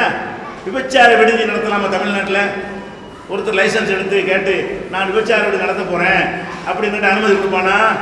தமிழ்நாட்டில் கொடுக்க மாட்டான். ஆனால் மகாராஷ்டிராவில் கொடுப்பான், வங்காளத்தில் கொடுப்பான், மேற்கு வங்காளத்தில் கொடுப்பான். ஏன்? அங்கே விபச்சார விடுதி நடத்த அனுமதி கொடு, லைசன்ஸே உண்டு. சிவப்பு விளக்குன்னு ஒரு ஏரியா ஒதுக்கி வச்சிருக்கிறான், ரெட் லைட் ஏரியான்னு சொல்லி. பம்பாய்க்கு போனீங்கன்னா அது சட்டப்படி தான் நடக்கிறது. அரசாங்கத்துக்கு வரி கட்டி விபச்சார தொழில் பண்ணக்கூடியவர்கள் அரசாங்கத்துக்கு வரியையும் கட்டி அதுக்கு ஒரு ஏற்பாடையும் செய்து கொடுத்து லைசன்ஸும் கொடுத்து அது ஒரு தொழில் அங்கீகரிச்சிருக்கிறான். அப்போ ஒரே செயல் மகாராஷ்டிராவுக்கு கூடும், தமிழ்நாட்டுக்கு கூடாதுன்றா என்ன அர்த்தம்? அது 2 பேரும் கூடாதுன்னு சொல்லு, 2 பேரும் கூடுன்னு சொல்லு. அதில் ஒன்றாவனு அட ஒரு தப்பு செஞ்சு ஜெயிலுக்கு போகிறாங்க. ஜெயிலில் முதல் வகுப்பு 2ஆம் வகுப்பு இருக்கு. அது என்னது? 2 பேரும் திட்டு போயிடுவோம். ஒரு திருடனுக்கு முதல் வகுப்பு சேர, இன்னொரு திருடனுக்கு 2ஆம் வகுப்பு சேர. என்ன இது? இது ஒழுங்காக பண்ணிக்கணுமா? அதான் பணக்காரனை வருமான வரி கட்டினால் அவன் முதல் வகுப்பு, படித்தவனாக இருந்தால் முதல் வகுப்பு, படிக்காதவனாகவும் வருமானம் கட்டாத ஏப்பசாப்பையாக இருந்தால் அவனுக்கு சாதாரண மண்சட்டியில் கட்சி கொடுக்குறது என்ன இது சட்டம்? குற்றம் செய்ததில் கூட பாரபட்சம். இது சரிப்படுத்துங்க. டாடா பிர்லா உள்ளே போனாலும் இப்படித்தான் சொல்லுங்க பார்ப்போம். எதில் ஒரே சட்டம் வரணுமோ அதை செய்யாமல் ஒன்றும் இல்லாமல் முஸ்லீம் அவங்களுக்குள்ள செஞ்ச விஷயத்தை வேணும்னு துருவிக்கிட்டு இதை ஒன்றாக்கணும் எல்லாரும் ஒரே மாதிரி ஆக்கணும்னா நாங்கள் இந்து மதத்திலேயே ஒரே சட்டம் கொண்டு வந்தால் ஒத்துக்குருவாங்களா? இந்து மதத்தில் ஒவ்வொரு ஜாதிக்கு ஒரு கல்யாண முறை இருக்குது, ஒவ்வொரு சமுதாயத்துக்கு ஒரு கல்யாண முறை இருக்குது. இந்த கல்யாண முறை அவன் ஏற்றுக்கிற மாட்டான், அதை ஏற்றுக்கிற, அதையே ஒன்றாக்க முடியாத. அது ஏன் இது தேவையற்ற ஒரு விஷயம்? திருமணம் கொடுக்கல் வாங்கல் அவங்களுக்குள்ள விஷயங்களை கண்டுக்கற முற்றணுங்க. அவர்களுக்கு மத்தியில் மாத்திரம் செய்கிற காரியங்கள் கிரிமினலாக இல்லாத வரைக்கும், அடுத்தவனை கொள்வது வெட்டுறது குத்துறது இல்லாத வரைக்கும் அவங்களுக்குள்ள விஷயங்களாக இருக்குமே. ஆனால் அதுலேயே சட்டம் தலையிடுறங்கிற பேரில் சட்டம் ஒழுங்கு பிரச்சனை ஏற்படுத்தினேன் என்கிற அடிப்படையில் தான் நம்ம என்ன செய்கிறோம், அதில் கை வைக்காதீங்க, இதனால் உங்களுக்கு எந்த பாதிப்பும் கிடையாது, இப்படி கொண்டு வர வந்தீங்கன்னு சொன்னால் பல பாரதூரமான விளைவுகள் நாட்டில் கொந்தளிப்பு ஏற்பட்டு போயிடும். ஒவ்வொரு சமுதாயத்துக்காரனும் இறங்கி போராட ஆரம்பிச்சிருவான். ஏன் சட்டத்தை போடுவான், சட்டத்தை போடுமா? பேசாமல் அந்த காலத்தில் தியாகம் செஞ்ச மக்கள் விளங்கி தான் சட்டத்தை உண்டாக்கிட்டு போயிருக்கிறாங்க. நீ இன்னைக்கு உட்காந்து அனுபவிச்சுட்டு மாற்ற நினைக்காத. அன்னைக்கு இருந்த மக்களுக்கு எல்லாம் தெரியும், நாட்டு நன்மை உங்களோட கூடுதல் அக்கறை உள்ளவங்க தான். அவங்க தான் நாடு செதறி போகாமல் இருக்க வேண்டுமானால் இன்னொன்று சொல்லுங்க, இந்தியாவுடைய அரசியல் சாசன சட்டப்படி நம்ம நாட்டு ஆட்சி மொழி எது? அரசியல் புஸ்தகத்தில் இருக்கிறபடி ஆட்சி மொழி எது? இந்தின்னு எழுதி வச்சிருக்கான். இந்தியாவுடைய அரசியல் சட்ட புஸ்தகத்தை எடுத்துக்கிட்டீங்கன்னா இந்தி தான், இந்தி தேவநாகரி வடிவில் உள்ள இந்தி மொழி தான் இந்தியாவின் ஆட்சி மொழி என்று அரசியல் சட்ட புஸ்தகத்தில் இருக்கிறது. அதை அமுல்படுத்தினாங்க. அப்போ என்னவாச்சு, தமிழகத்தில் கொந்தளிப்பு ஏற்பட்டு இந்திய எதிர்ப்பு போராட்டமெல்லாம் நடந்து பல பேர் தீக்குளித்து அரசுடைய சொத்துக்கள்லாம் சூறையாடப்பட்டு பெரிய ஒரு இராணுவத்தை கொண்டு அடக்கிற அளவுக்கு முத்தி போன பிறகு பார்லிமெண்ட்டில் நேரு வாக்குறுதி கொடுத்தாரு. என்ன வாக்குறுதி கொடுத்தாரு? எல்லா மக்களும் விரும்பி ஏற்றுக்கொள்ளும் வரைக்கும் இந்திய ஆட்சி மொழி ஆக்க மாட்டோம். அப்போ சட்டத்தை விட சட்டம் ஒழுங்கு முக்கியம்னு பார்க்குறாரா இல்லையா? அவர் அந்த வாக்குறுதியில் தான் திணிக்காமல் இருக்கிறாங்க இன்னைக்கு வரைக்கும். இன்னைக்கு வரைக்கும் இப்போ தமிழில் நீங்கள் பண்ணிக்கிட்டு இருக்கிற காரணம் என்னென்னு கேட்டால் சட்டப்படி இந்தி தான். பிரச்சனை வருதுங்கிறதுக்காண்டி ஆனால் பிரச்சனை தான் இருக்கக்கூடாது நாட்டில் அப்படிங்கிறதுக்காக வேண்டி அரசியல் சாசனத்தில் இந்தி தான் ஆட்சி மொழின்னு எழுதப்பட்டு இருந்தாலும் கூட நேரு அமைதிப்படுத்துவதற்காக கொடுத்த வாக்குறுதிக்கு தான் எல்லா மாநிலத்திலும் இந்தி திணிக்கப்படாமல் அது இன்னைக்கு இருந்து கொண்டிருக்கு. இல்லாட்டி எல்லாம் இந்தி தான் ஆகணும், இந்தியில் தான் பேசணும், இந்தியில் தான் கோர்ட்டில் வாதாடணும், இந்தியில் தான் கடிதம் எழுதணும், எல்லாம் இந்தியில் தான் இருக்கணும் என்றதாக்கும் அரசியல் சட்டம் சொல்லுது. அரசியல் சட்டம் சொல்ற விஷயத்தையே விட்டு கொடுத்துருக்குறோம். எதுக்காக வேண்டி? அமைதிக்காக வேண்டி, நமக்குள்ள அடிச்சு சாவக்கூடாதுங்கிறதுக்காக வேண்டி. அப்போ இதையே விடக்கூடாது, நீங்கள் தேவையில்லாமல் கொலை பண்ண. அந்த அடிப்படையில் தான் நாங்கள் என்ன செய்யறோம், 4-5 விஷயம் முஸ்லீம் செய்கிறோம், இந்துக்களுக்கும் உண்டு, கிறிஸ்தவர்களுக்கும் உண்டு. அவங்கவுங்க மதப்படி 4 விஷயத்தை செய்கிறதுனால அடுத்தவனை பாதிக்கலை, ஏன் போட்டு இதுபடி கீழே கலர்றீங்க என்ற அடிப்படையில் நாங்கள் எதிர்க்கிறோமே தவிர சட்ட விரோதமாக நாங்கள் எதிர்க்கலை. சட்டத்தில் கொடுக்கப்பட்ட உரிமையை நிலைநாட்டுங்கள் என்று நாங்கள் என்ன செய்கிறோம், அதை கோரிக்கை வைக்கிறோம். இது மதச்சார்பின்மைக்கு எதிர் கிடையாது, ஜனநாயக தத்துவத்துக்கு எதிரானது கிடையாது. தீவிரவாதம் எல்லாம் மக்களிடையே எல்லா இடத்துலையும் இருக்கு, நல்லா எல்லா மதத்திலும் இருக்கு தீவிரவாதம். முஸ்லீம் மதத்தில் மட்டும் பேப்பர்கள்லையும் மீடியாக்கள்லையும் அதிகமாக தீவிரவாதத்தை வெளிப்படுத்தி காட்டுறாங்க. இது உண்மைதான். நல்ல அழகான கேள்வி கேட்குறாங்க. அதாவது தீவிரவாதம் என்கிறது ஐயா சொன்னபடி எல்லாத்தையுமே இருக்கிறது. இப்போ யாரும் ஒரு இயக்கத்தை ஒரு குற்றம் சுமத்திருக்கா நான் சொல்லவில்லை, வரலாறை பதிவு செய்யறதுக்காக சொல்கிறேன். இப்போ இந்தியாவில் மாவோயிஸ்ட் தீவிரவாதிகள் இருக்கிறாங்க, அவங்க முஸ்லீம் கிடையாது. இந்தியாவுடைய அரசியல் சட்ட பிரகாரம் அவர்கள் இந்துக்கள் தான். ஆனால் அவர்கள் இந்துக்களே இந்த தீவிரவாதத்தில் ஈடுபட்டால் கூட அவர்களை மாவோயிஸ்டுகள் தீவிரவாதிகள் அப்படின்னு சொல்லுவாங்களே தவிர இந்து தீவிரவாதி சொல்ல மாட்டாங்க, சொல்கிற வழக்கம் கிடையாது. அதே மாதிரி உள்வா தீவிரவாதிகள் இருக்கிறாங்க, அவங்களும் முஸ்லீம் அல்ல, ஆனால் அவங்க இந்துக்கள் என்று சொல்லப்பட மாட்டார்கள், இந்துக்கள் தான். ஆனால் இந்து மதத்தை சேர்ந்தவர்களாக இருந்தாலும் இந்து மதத்தினுடைய கொள்கை அது கிடையாது. ஒரு குரூப்பு செய்கிறான், இந்து மதத்தை சேர்ந்த ஒரு குரூப்பு செஞ்சானே, ஆனால் அதை போய் எல்லா இந்துக்கள் மேலேயும் எப்படி சுமத்துறது என்கிற பொறுப்புணர்வோடு அப்படி யாருமே சொல்கிறது கிடையாது. அதே மாதிரி முஸ்லீம்லேயும் 4 கிறுக்கம் இருப்பான். இருந்தான்னு சொன்னால் அவன் ஒரு இயக்கத்தில் ஒரு அமைப்பில் தான் இருப்பான். இந்த காரியத்தை செய்யக்கூடியவன் ஏதோ ஒரு அமைப்பு ஒரு இயக்கம்னு வச்சுருப்பான். அந்த இயக்கத்துக்காரன் சொன்னால் ஓகே, நீங்கள் தடை செய்யப்பட்ட இயக்கமாக இருக்குது அல்லது தடை செய்யப்படாத இயக்கமாக இருக்குன்னு அந்த இயக்கத்தின் பெயரால் இல்லாமல் ஊடகங்கள் மீடியாக்கள்லாம் என்ன எப்படி சொல்லுவாங்க அந்த செய்தின்னு கேட்டால் முஸ்லீம் தீவிரவாதி கைது அப்படின்னு போடுவாங்க. அது ஏன் முஸ்லீம் ஏன் போடுறீங்க? இந்த அமைப்பு தீவிரவாதின்னு சொல்லுங்களேன். இப்போ உதாரணத்துக்கு சொல்ல இதே மாதிரி இப்போ ஒரு 15 நாளைக்கு முன்னாடி கேரளாவில் ஒரு ஆர்எஸ்எஸ்ஐ சேர்ந்த ஒருத்தர் பெரிய அளவில் சக்தி வாய்ந்த ஒரு வெடிகுண்டை தயாரிக்கிறார். வீட்டில் வச்சு தயாரிக்கும் போது அந்த வெடிகுண்டு வெடித்து அவரும் செத்து அந்த பில்டிங்கும் செதஞ்சு அவ்வளோ பெரிய பாரதூரமான விளைவை ஏற்படுத்தி கண்டிப்பாக எங்கேயும் வைக்கிறது தான் செஞ்சிருக்கிறார். ஏன்னா அவ்வளோ பெரிய பவர்ஃபுல்லான ஒரு மீன் பிடிக்கிற வெடிமருந்து இல்லை, ஆர்டிஎக்ஸ் போன்ற பவர்ஃபுல்லான வெடிமருந்தாக வெடிக்கப்பட்டிருக்கிறது. இவனை பாடியை கண்டுபிடிக்க முடியல, அப்படி செதறி போய் பில்டிங்கை இடிஞ்சு நொறுங்குற அளவுக்கு நடந்தது. இதுக்கு பேப்பரில் என்ன செய்து போட்டாங்க, ஆர்எஸ்எஸ் தொண்டர் பலி.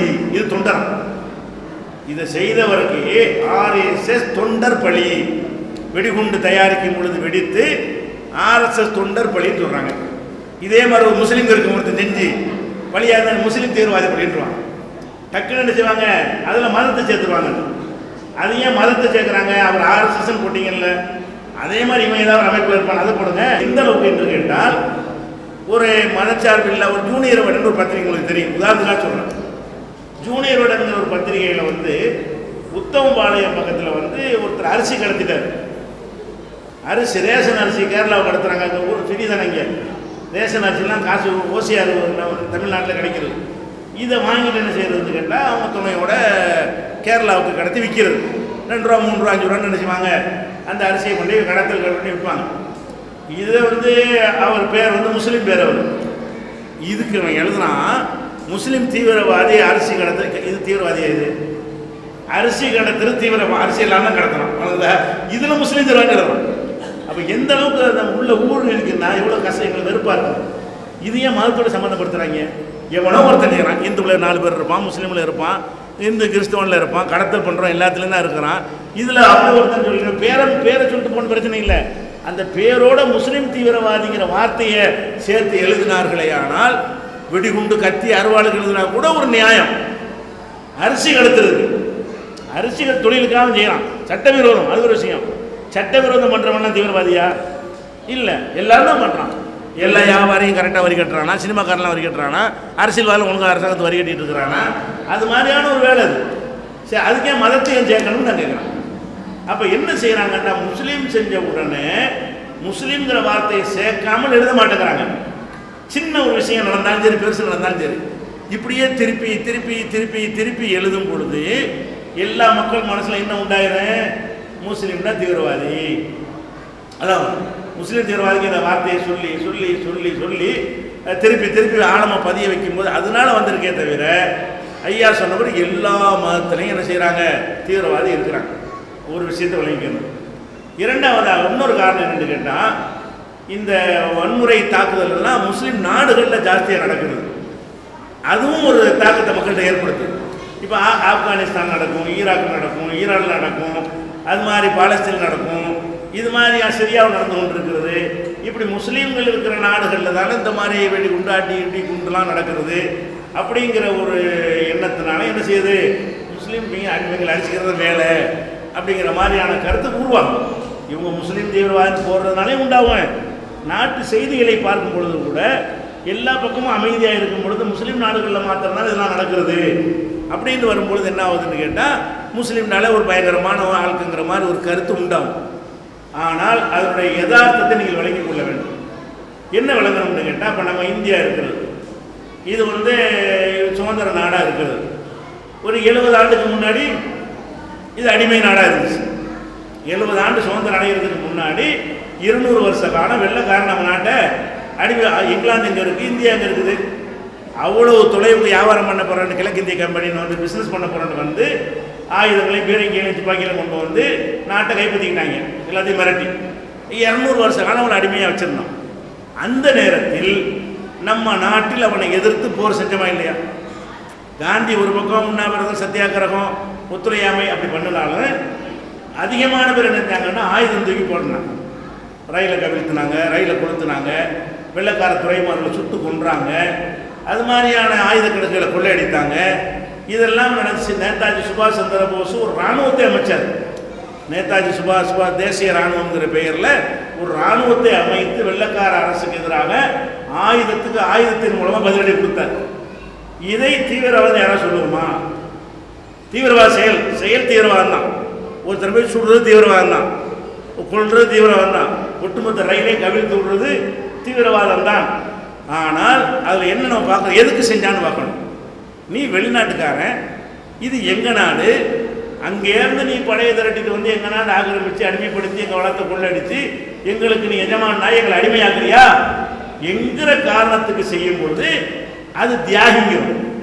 அவங்கள நம்ம என்ன தீவிரம் சொல்றதில்லை. வெள்ளையர்களை எதிர்த்து போரிட்டவர்களுக்கெல்லாம் என்ன பேர் நம்ம வச்சுருக்கிறோம்? சுதந்திர போராட்ட தியாகிகள். பென்ஷன் வரைக்கும் கொடுத்தோம். அவன் வாரிசு வரைக்கும் பென்ஷன் வாங்கிட்டு இருக்கிறாங்க. அவன் செத்து போன பிறகு அந்த தியாகிகளுடைய வாரிசு வரைக்கும் பென்ஷன் கொடுக்குறோம், கௌரவிக்கிறோம். எதனால? அந்த செயலை மட்டும் பார்க்கக்கூடாது, எதுக்கு செஞ்சான்னு பார்க்கணும். செயலை வச்சு பார்த்தா ஒருத்தனுக்கு தூக்குத்தண்ண அரசாங்கத்தில் கொடுக்குறான்னு வைங்க, அது தீவிரவாதம் சொல்ல முடியுமா? எதுக்கு கொடுத்தான், என்னத்தை கொடுத்தான்னு பார்க்கணுமா இல்லையா? அப்போ அந்த மாதிரியான செயலை மட்டும் வச்சு பார்த்தா உயிரை பறிக்கிற மாதிரி தெரியும். ஆனால் அது என்னத்துக்காக செஞ்ச? 10 பேரை கொலை செஞ்சதுக்கு ஒருத்தர் தூக்குத்தண்டனை கொடுத்தா அது தப்பு கிடையாது தானே? அந்த மாதிரி இதை நம்ம தீவிரவாதம் சொல்ல மாட்டேங்கிறோம். இப்போ எடுத்துக்கிட்டிங்கன்னா அரபு நாட்டில் தான் பெட்ரோல் வளம் இருக்குது, நல்ல விளைவிக்கணும். அரபு நாட்டுடைய பெட்ரோல் தான் உலகத்துக்கு சப்ளை பண்ணுற அளவுக்கு அதிகமான அளவில் இருக்கிறது. இந்த அரபு நாட்டு பெட்ரோலை வைத்து தான் பொருளாதாரம் தீர்மானிக்கப்படுற காரணத்தினால அமெரிக்கா என்ன பண்ணுதுன்னு கேட்டால், அரபு நாடுகளை குறிவைத்து பொய்யான காரணங்களை சொல்லி அவனை மிரட்டி உள்ளே இறங்கி அந்த பெட்ரோல் கம்பெனிகளை எல்லாம் அவனுடைய கம்பெனியாக ஆக்கி அந்த பெட்ரோல்லாம் அவன் எடுத்துக்கிட்டு போகிறான்னு என்பதற்காக வேண்டி ஈராக் அப்படி தான் கைப்பற்றணும். அணு ஆயுதம் வச்சிருக்கான்னு உள்ளே போனான். யாரே சதாம் ஹுசேன் அப்போ ஒன்றுமே இல்லை, ஒரு குருவி சுர துப்பாக்கி கூட வண்டை இல்லை. அந்த மாதிரி ஒரு பலவீனமாக இருந்த ஒரு நாட்டில் போய் இருந்தான், ஆக்கிரமிச்சு அவனை தூக்கில் போட்டுவிட்டு இன்னைக்கு வரைக்கும் அதனுடைய பெட்ரோலை வளம் எல்லாம் அமெரிக்காவுக்கு போயிட்டு இருக்குது. இப்படி கொள்ளையடிப்பதற்காக போய் நுழைஞ்சதுனால அவனை எதிர்த்து சில வேலைகளை செய்கிறாங்க. இது மதத்துக்கு செஞ்சது இல்லை. நம்ம எப்படி வெள்ளைக்காரனை எதிர்த்து சுதந்திர போராட்டம் பண்ணணுமோ அந்த மாதிரி நீ ஏன்டா உன் நாட்டிலேருந்து வந்து எங்கள் நாட்டை கொள்ளையடிக்கிற? ஆப்கானில் நடக்கிறது அதுக்கு தான் நடக்கிறது, ஈராக்கில் தான் நடக்கிறது. வெளிநாட்டுக்காரன் எங்கள் நாட்டை தாக்குறான் என்ற தேசபக்தி அடிப்படையில் நடக்கிறதே தவிர அது மதத்துக்கு நடக்கிறது.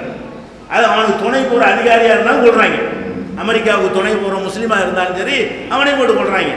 அப்போ நம்ம என்ன பார்க்கணும், முஸ்லீம் நாடுகளில் தான் இந்த அமெரிக்கா படைகளை இறக்கி எல்லா நாடுகள்லையும் கொள்ளையடிப்பதற்காக வேண்டி ஆயுதங்களை வைத்து மிரட்டி அவங்கள அடிமைப்படுத்தும் பொழுது அதற்காக பொங்கி எழக்கூடிய அந்த நிகழ்வுகள் முஸ்லீம் நாடுகள்லாம் நடக்க முடியும். இப்போ நம்ம நாட்டு ஆக்கிரமிச்சா இங்கே நடந்திருக்காது. இங்கே ஒரு வளமும் இல்லை. இங்கே ஆக்கிரமிச்சு என்ன செய்வாங்க? என்னத்தை எடுத்துகிட்டு போவான்? ஒன்றும் இல்லை. அவங்க உலக பொருளாதார வல்லரசு ஆகுறதுக்குரிய சாதனம் பெட்ரோல் தான். இந்தியாவில் ஆக்கிரமிச்சு செஞ்சால் நம்ம என்ன பண்ணியிருப்போம்? நம்மளும் அமெரிக்காவை போய் அடிப்போம், நம்மளும் 4 பேர் துப்பாக்கி தூக்கிட்டு போவோம், நம்மளும் 4 பேர் வெடிகுண்டு வச்சு அவனை கொள்ளுவோம். ஏன் எங்கள் நாட்டில் சட்டாம்பளத்தனம் பண்ண நீ யாரா அப்படின்னு கேட்போம்.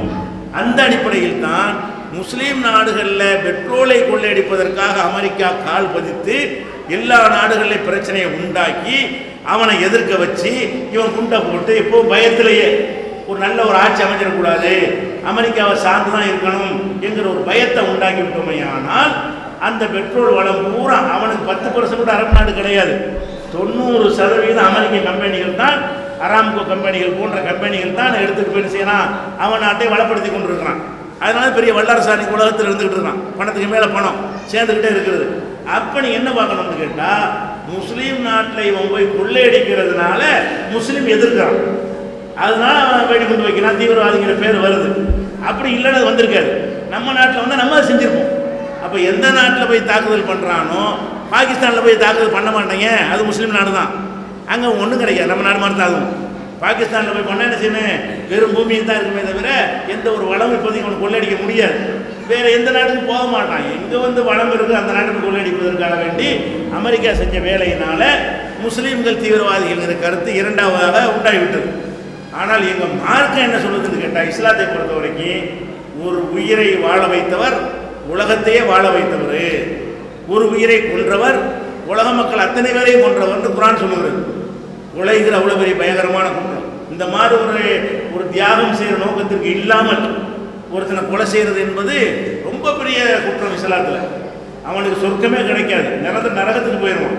அவ்வளோ பெரிய பாவம் என்று எங்கள் மார்க்கம் எங்களுக்கு போதிக்கிறது. அதனால தீவிரவாதத்துக்கு எதிராக நாங்களே ஒரு தொடர் பிரச்சாரம்லாம் பண்ணி கொண்டிருக்கிறோம். நீ குரானை வாசித்து பார்த்தீர்களே, ஆனால் தீவிரவாதத்தை எவ்வளோ கடுமையாக இஸ்லாம் எதிர்க்கிறது என்பதை நீங்களே கூட அதை வழங்கி கொள்ளலாம். மனிதாபிமானத்தை பொறுத்து நீங்கள் எடுத்துக்கொண்டீர்களே, ஆனால் புரிந்து கொள்வதற்காக சொல்கிறேன். இப்போ சிறுபான்மை மக்கள் நாங்கள் தமிழ்நாட்டில், இப்போ தமிழ்நாட்டில் பாதிக்கப்பட்டவங்க ரத்தம் தேவைன்னு ரத்த தானம் பலர் நடத்துகிறார்கள். இரத்த சேமிப்பை வைத்து தான் பலர் காப்பாற்றப்படுகிறார்கள். இந்த 11 வருஷ காலமாக இரத்த தானம் செய்வதில், அதிக எண்ணிக்கை செய்வதில் தமிழக அரசாங்கத்தில் நாங்கள் தான் விருது வாங்கிட்டு இருக்கோம். நாங்களே சின்ன சமுதாயம், சின்ன சமுதாயத்தில் ஒரு அமைப்பு, தமிழ்நாடு தௌஹீத் ஜமாத் என்ற எங்கள் அமைப்பு தான் 11 வருஷ காலமாக தமிழகத்தில் அதிகமான மக்களை இரத்த தானம் செய்ய வைத்து விருது வாங்கியிருக்கிறோம். அரசாங்கம் முதல் இடம் எங்களுக்கு தான் கிடைச்சிது 11 வருஷம். அப்போ இப்போ இந்த ரத்தம் யாருக்கு பயன்படும்? எங்களுக்கா? நாங்கள் சின்ன நம்பர்லேருந்து சின்ன நம்பர் எங்களுக்கு யூஸ் ஆகும். அதிகமான நம்பர் உள்ளவங்களுக்கு அதிக தேவைப்படும். முஸ்லீம்கள் நாங்கள் 10% இருந்தால் 10 பேருக்கு எங்கள் ரத்தம் போகும். 90 ரத்தம் வந்து முஸ்லீம் அல்லாவுக்கு தான் போகும். நாங்கள் அப்படி பார்க்கலையே. இந்த ரத்த தானம் செய்வது முஸ்லீமும் போகுமா, முஸ்லீம் அப்படி நாங்கள் கவனிக்கலை. உயிர் காக்கிறது இது உதவும், நம்ம ரத்தம் இருக்கட்டுமே. இன்னும் சொல்ல போனால் முஸ்லீம் ஒரு நீங்கள் தவறாக புரிந்து கொள்ளக்கூடாது. எங்கள் சமுதாயத்தில் வந்து குடிப்பவர்கள் ரொம்ப குறைவு. குடித்தவர்கள் ரத்தம் வந்து எடுக்க மாட்டாங்க. போதை பழக்கத்தில் உள்ளவங்க ரத்தம் வந்து அடுத்தவனுக்கு ஏற்றுவதற்கு தகுதியானதாக இருக்காது. அதனால எங்கள் முஸ்லீம் சமுதாயத்தில் இருந்து போனோம்னா ரத்தம் அவ்வளோ பேர் தேர்வாங்க. 100 பேர் நான் அழைச்சிட்டு போனால் 100 பேர் ரத்தமும் அது ஒர்க் அவுட் ஆகும். மற்றவங்க இதில் வந்து 70 ஒர்க் அவுட் ஆகாது, 30 தான் தேரும். அந்த ஒரு அடிப்படையை நம்ம கவனத்தில் கொள்ளணும். அப்போ நாங்கள் வந்து அந்த மாதிரியான எண்ணம் உள்ளவங்களாக இருந்தால் தீவிரவாதம் உள்ளவங்க இதை செய்வோமா? நாங்கள் தான் அதிகமாக செஞ்சிட்ருக்கோம். இந்த வெள்ளம் வந்துச்சு, வெள்ளம் பாதிப்பு ஏற்படுச்ச, அதில் யாராச்சும் வந்தாங்களா? இது தேசப்பற்று அதுன்னு பேசுகிற யாராச்சும் நின்றாங்களா? நாங்கள் தான் போனோம். தமிழ்நாடு தௌஹீத் ஜமாத்துக்கு நாங்கள் தான் படகு எடுத்துகிட்டு போனோம். நாங்கள் தான் குழு தூத்துக்கு நீச்சல் அடித்து போனோம். அந்த மக்களுக்கு உணவு ஏறி கொடுத்துட்டு வந்தோம். 3 நாள் அவங்கள இப்போ யாரும் எட்டி பார்க்காத பகுதிக்கு நாங்கள் சென்றோம். எதுக்கு சென்றோம்? மதத்தின் அடிப்படையில் சென்றோம். அப்போ எங்கள் மதம் எங்களுக்கு சொல்வதெல்லாம் மனிதாபிமானம் தான். மனுஷனுக்கு உதவு, மனுஷனுக்கு உதவு, மனுஷனுக்கு உதவுவதில் நாங்கள் பாரபட்சமே காட்ட மாட்டோம். இந்த குர்பானியை அறுத்தோம்னா இறச்சி கேட்குறவங்களுக்குலாம் கொடுத்துட்டு தான் இருக்கிறோம் எல்லாருக்குமே. அப்போ எந்த விதமான பாரபட்சமும் முஸ்லீம்கள் மத்தியில் கிடையாது. ஆனால் ஐயா சொன்ன மாதிரி பேப்பரில் இப்படி உண்டாக்குற காரணத்தினாலையும் இந்த அரபு நாடுகளில் இந்த தாக்குதல்கள்லாம் தொடர்ச்சியாக நடக்கிற காரணத்தினால இந்த பேர் வந்திருக்குது. நாங்கள் யாருமே தீவிரவாதத்துக்கு முன்னாடி கிறுக்க இருப்பான்.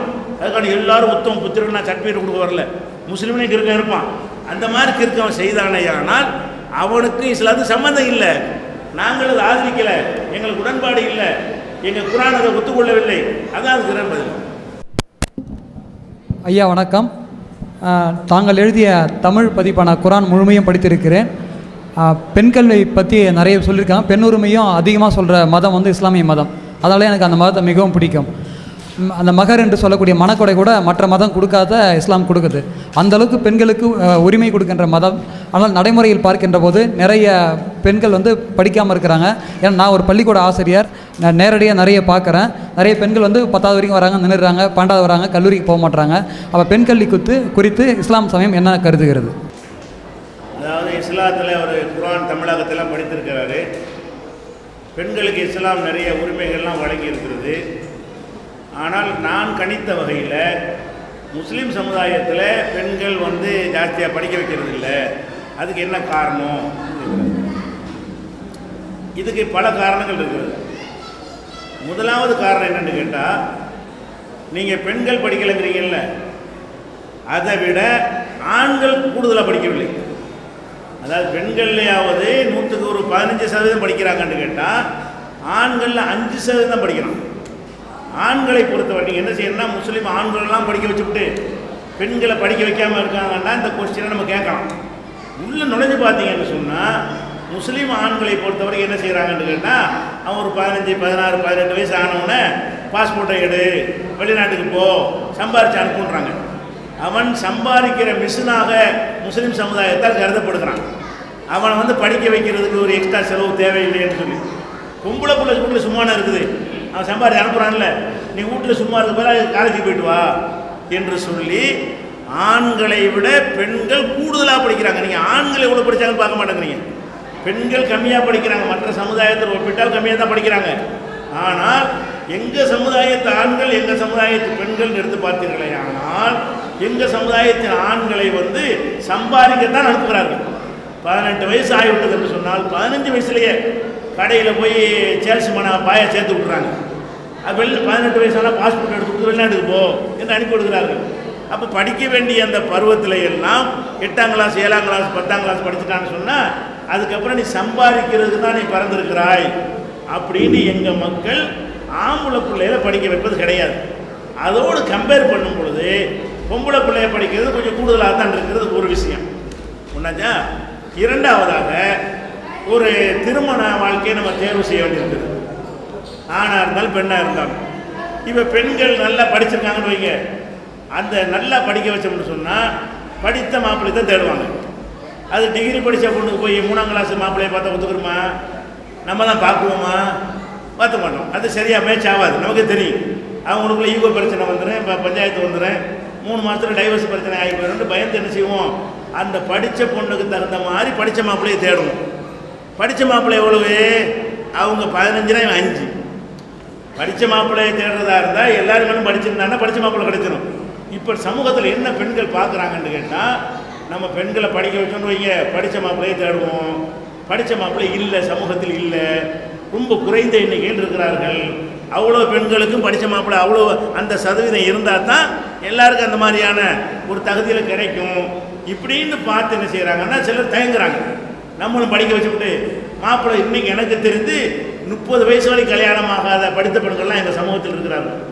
30 வயசு வரைக்கும். எதனால் இருக்கிறார்கள்னு கேட்டால் அவங்க படித்த மாப்பிள்ளையை தேடுகிற காரணத்தினால இருக்கிறார்கள். அது மாதிரி சரி படிக்காத ஒருத்தனை பண்ணுவோன்னு அவங்க வர்றாங்கன்னு வைங்க, படிக்காதவன் குடும்பத்தார் என்ன நினைக்கிறாங்கன்னு கேட்டால் படித்த பொண்ணு வேணாம், கட்டுப்படாது, உன்னை மதிக்காது அப்படின்னு சொல்லி இவன் வந்தால் கூட இவனை கெடுத்து விட்டு என்ன செய்கிறாங்க, படித்த பொண்ணு வேணாப்பா, உனக்கு ஈக்குவல், உனக்கு கீழே படித்ததை பாருன்னு சொல்லி அவனும் மறுத்துடுறான். இவங்க வந்து தேடி தேடி பார்த்துட்டு 25 வயசு வரைக்கும் தேடுறாங்க மாப்பிள்ளைய. 25 வயசுக்கு பிறகு மாப்பிள்ளை தேடி வரும் பொழுது சரி படிக்காட்டாலும் பரவாயில்லைன்னு கொஞ்சம் தகுதியை குறைக்குவாங்க. முதல்ல அப்படி பெரிய லெவலில் நிபந்தனை போடுவாங்க. 25 வயசு ஆச்சு இறங்கிட்டே ஒரு நிபந்தனை. கடைசி என்ன தானே எந்த மாப்பிள்ளையும் பரவாயில்ல அப்படின்னு சொல்லி வரும் பொழுது அவன் இப்போ என்ன செய்யறான், வேணாங்கிறான். இல்லை படிக்காத பண்ண பாருங்க, என்னை மாதிரி படித்ததை பாருங்க, ரொம்ப படித்தது வேணாம், என்னை மதிக்காதுன்னு அவன் நினைக்கிறான். அவன் மாமனார் பையனுடைய தாய் தகப்பன் இருப்பாங்களே அவங்களும் யோசிக்கிறாங்க, படித்த பொண்ணு கூப்பிட்டு வந்தோம்னா நம்மளை மதிக்குமா, ட்ரெஸ் புதுசு இங்கிலீஷில் பேசு, நமக்கு மரியாதை இருக்காது, இது சரிப்பட்டு வராது அப்படின்னு சொல்லி அவங்களும் நினைக்கிறாங்க. அப்போ என்ன பார்க்கணுன்னு கேட்டால் படிப்பை விட வாழ்க்கை முக்கியம். ஒரு பெண்ணுக்கு காலகாலத்தில் அந்த விஞ்ஞானப்படி மருத்துவ அடிப்படையில் பார்த்தா கூட 30 வயசுக்கு முன்னாடியே இந்த குழந்தை பிரசவம் தான் நடந்துடணும். அது தாமதப்படுத்தணுமே ஆனால் பெண்களுக்கு கர்ப்பப்பை சம்பந்தமான பலவிதமான நோய்கள் வரும் என்றெல்லாம் விஞ்ஞானத்தில் கண்டுபிடிக்கிறாங்க. அப்போ ஒரு 20லேயே தேடி பார்த்து ஒரு கல்யாணத்தை பண்ணி வச்சுக்கணும். அந்த மாதிரியான ஒரு நிலை எப்போ வரும்னு கேட்டால் இவனும் படிக்கணும் அவனும் படிக்கணும், கிடைக்கணும், சமமாக கிடைக்கணும். இப்போ சமமாக இல்லை. ஆண்கள் படித்தவர்கள் அவ்வளோ குறைவாக இருக்கு. ஆண் இளைஞர்கள் நீங்கள் இப்படி கேளுங்க, எங்கே இருக்காங்க, எல்லாம் வெளிநாட்டில் இருக்காமா. வெளிநாட்டில் போய் இருக்கிற இளைஞர் கம்பேர் பண்ணிங்கன்னா நாங்கள் ஜாஸ்தியாக இருக்கோம், முஸ்லீம் வந்து அதிகமாக இருக்கிறார்கள். அப்போ நாங்கள் படிக்கலை. அப்போ ஆம்பளை படிக்காத ஒரு சமுதாயமாக இருக்கிற காரணத்தினால் பெண்களை கொஞ்சம் கூட வைக்கிறாங்க. அவங்க மாப்பிள்ளை தேடுவதை பார்த்து பார்த்து பயந்து மற்றவங்களுக்கு யோசிக்கிறாங்க, நம்ம அறிவுன்னு சொல்லி படிக்க வைக்கிறோம், வீட்டுக்கு கொடுக்காத புத்தகத்தை வாங்கி தர படிச்சுக்க, நீ போய் டிகிரி வாங்கிட்டு வந்துட்டு உனக்கு மாப்பிள்ளை தேடியை நான் செத்து போயிடுவேன் அப்படின்னு பெண்ணை பெற்றவர்கள் நினைக்கிற அளவுக்கு இன்றைக்கு சமூகத்தில் அது ஒரு பெரிய பிரச்சனையாக இருக்கும். தாப்பா என்ன நினைப்பான், நம்ம பெண்ணு காலத்தில் ஒரு வாழ்க்கை அமைச்சு கொடுத்துருன்னு ஒரு தாயாக தான் நினைக்குவாங்க. எனக்கு வயசாகிட்டே போகுது, உனக்கு மாப்பிள்ளை தர முடியலையம்மான்னு சொல்கிறேன். அப்படி வரக்கூடிய நேரத்தில் அதை பார்க்கக்கூடிய பிற பெண்கள் பிற குடும்பத்தார் என்ன செய்கிறாங்க, வேணாம் நீ வந்து இன்னொன்று காலேஜ் படிப்பு வேணாம், உயர்கல்வியோட அந்த பள்ளிக்கூடத்து படிப்பை நிப்பாட்டிக்கமான்னு சொல்லி நிறுத்திடுறாங்க. நிறுத்துறதுக்கு காரணம் என்ன, படிப்பு வேணாங்கிறதுக்காக இல்லை, சமூகத்தில் படிப்பை விட வாழ்க்கை துணை ரொம்ப அவசியம். ஆனால் இருந்தாலும் பெண்ணாக இருந்தாலும் அந்த வாழ்க்கை துணை அமைந்து அவங்க இல்லறத்தில் ஈடுபட்டு அவங்க குடும்பமாக அதை இருந்து அதை பார்த்து ரசிக்கணும்னு எல்லா பெற்றோரும் ஆசைப்படுவார்கள். அதை கொடுப்பதற்கு தடையாக நிற்கிறது. அப்போ ஃபஸ்ட்டு நம்ம என்ன செய்யணும்னு கேட்டால் ஆண்கள் படிக்கணும், அந்த நிலையை உண்டாக்கணும். சரி ஆண்கள் ஏன் படிக்கலை, அதுக்கு காரணம் வேணும்ல. நீங்கள் மற்றவங்களாம் நிறைய படிச்சிருக்கும் பொழுது நாங்கள் மட்டும் ஏன் படிக்காமல் இருக்கிறோம் என்று கேட்டால் அது எங்கள் முன்னோர்கள் செய்த தேசத்துக்காக செய்த ஒரு முட்டாள்தனமான முடிவு. என்ன முடிவு? வெள்ளைக்காரனை எடுத்து போராடணும்ல. அப்போ இருந்த தலைவர்கள் முஸ்லீம் தலைவர்கள் தான் படித்தவர்களாக இருந்தார்கள். முஸ்லீம் அல்லாத தலைவர்களை விட அதிகம் படித்த தலைவர்கள் முஸ்லீம்கள் இருந்தார்கள். ஜின்னா படித்திருந்தார், ஷவுகத் அலி படித்திருந்தார், முகமது அலி ஜவஹர் படித்திருந்தார், அதே மாதிரி அபுல் கலாம் ஆசாத்து படித்தவராக இருந்தார், பக்ருதீன் அலி அஹமது படித்தவராக இருந்தார். அந்த காலத்து சுதந்திர போராட்டத்தில் ஈடுபட்ட முக்கியமான அந்த காகிதம் எழுத்து அவரும் கூட படித்தவராக இருந்தார்.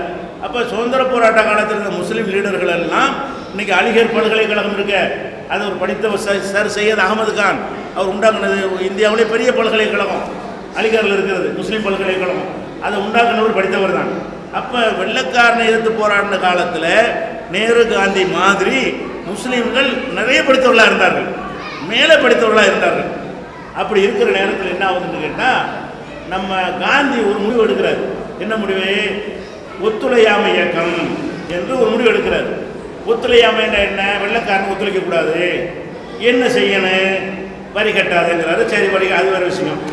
அடுத்து என்ன செய்கிறாருன்னா படிக்காதுங்கிறார். வெள்ளைக்காரன் படிப்பு படிக்காத அப்படின்னு சொல்லி கொண்டு வர்றாரு. வெள்ளைக்காரனுடைய நிறுவனங்களில் வேலை பார்க்காத, வேலை பார்த்தவன்னா வந்து வெளியே வந்துடு.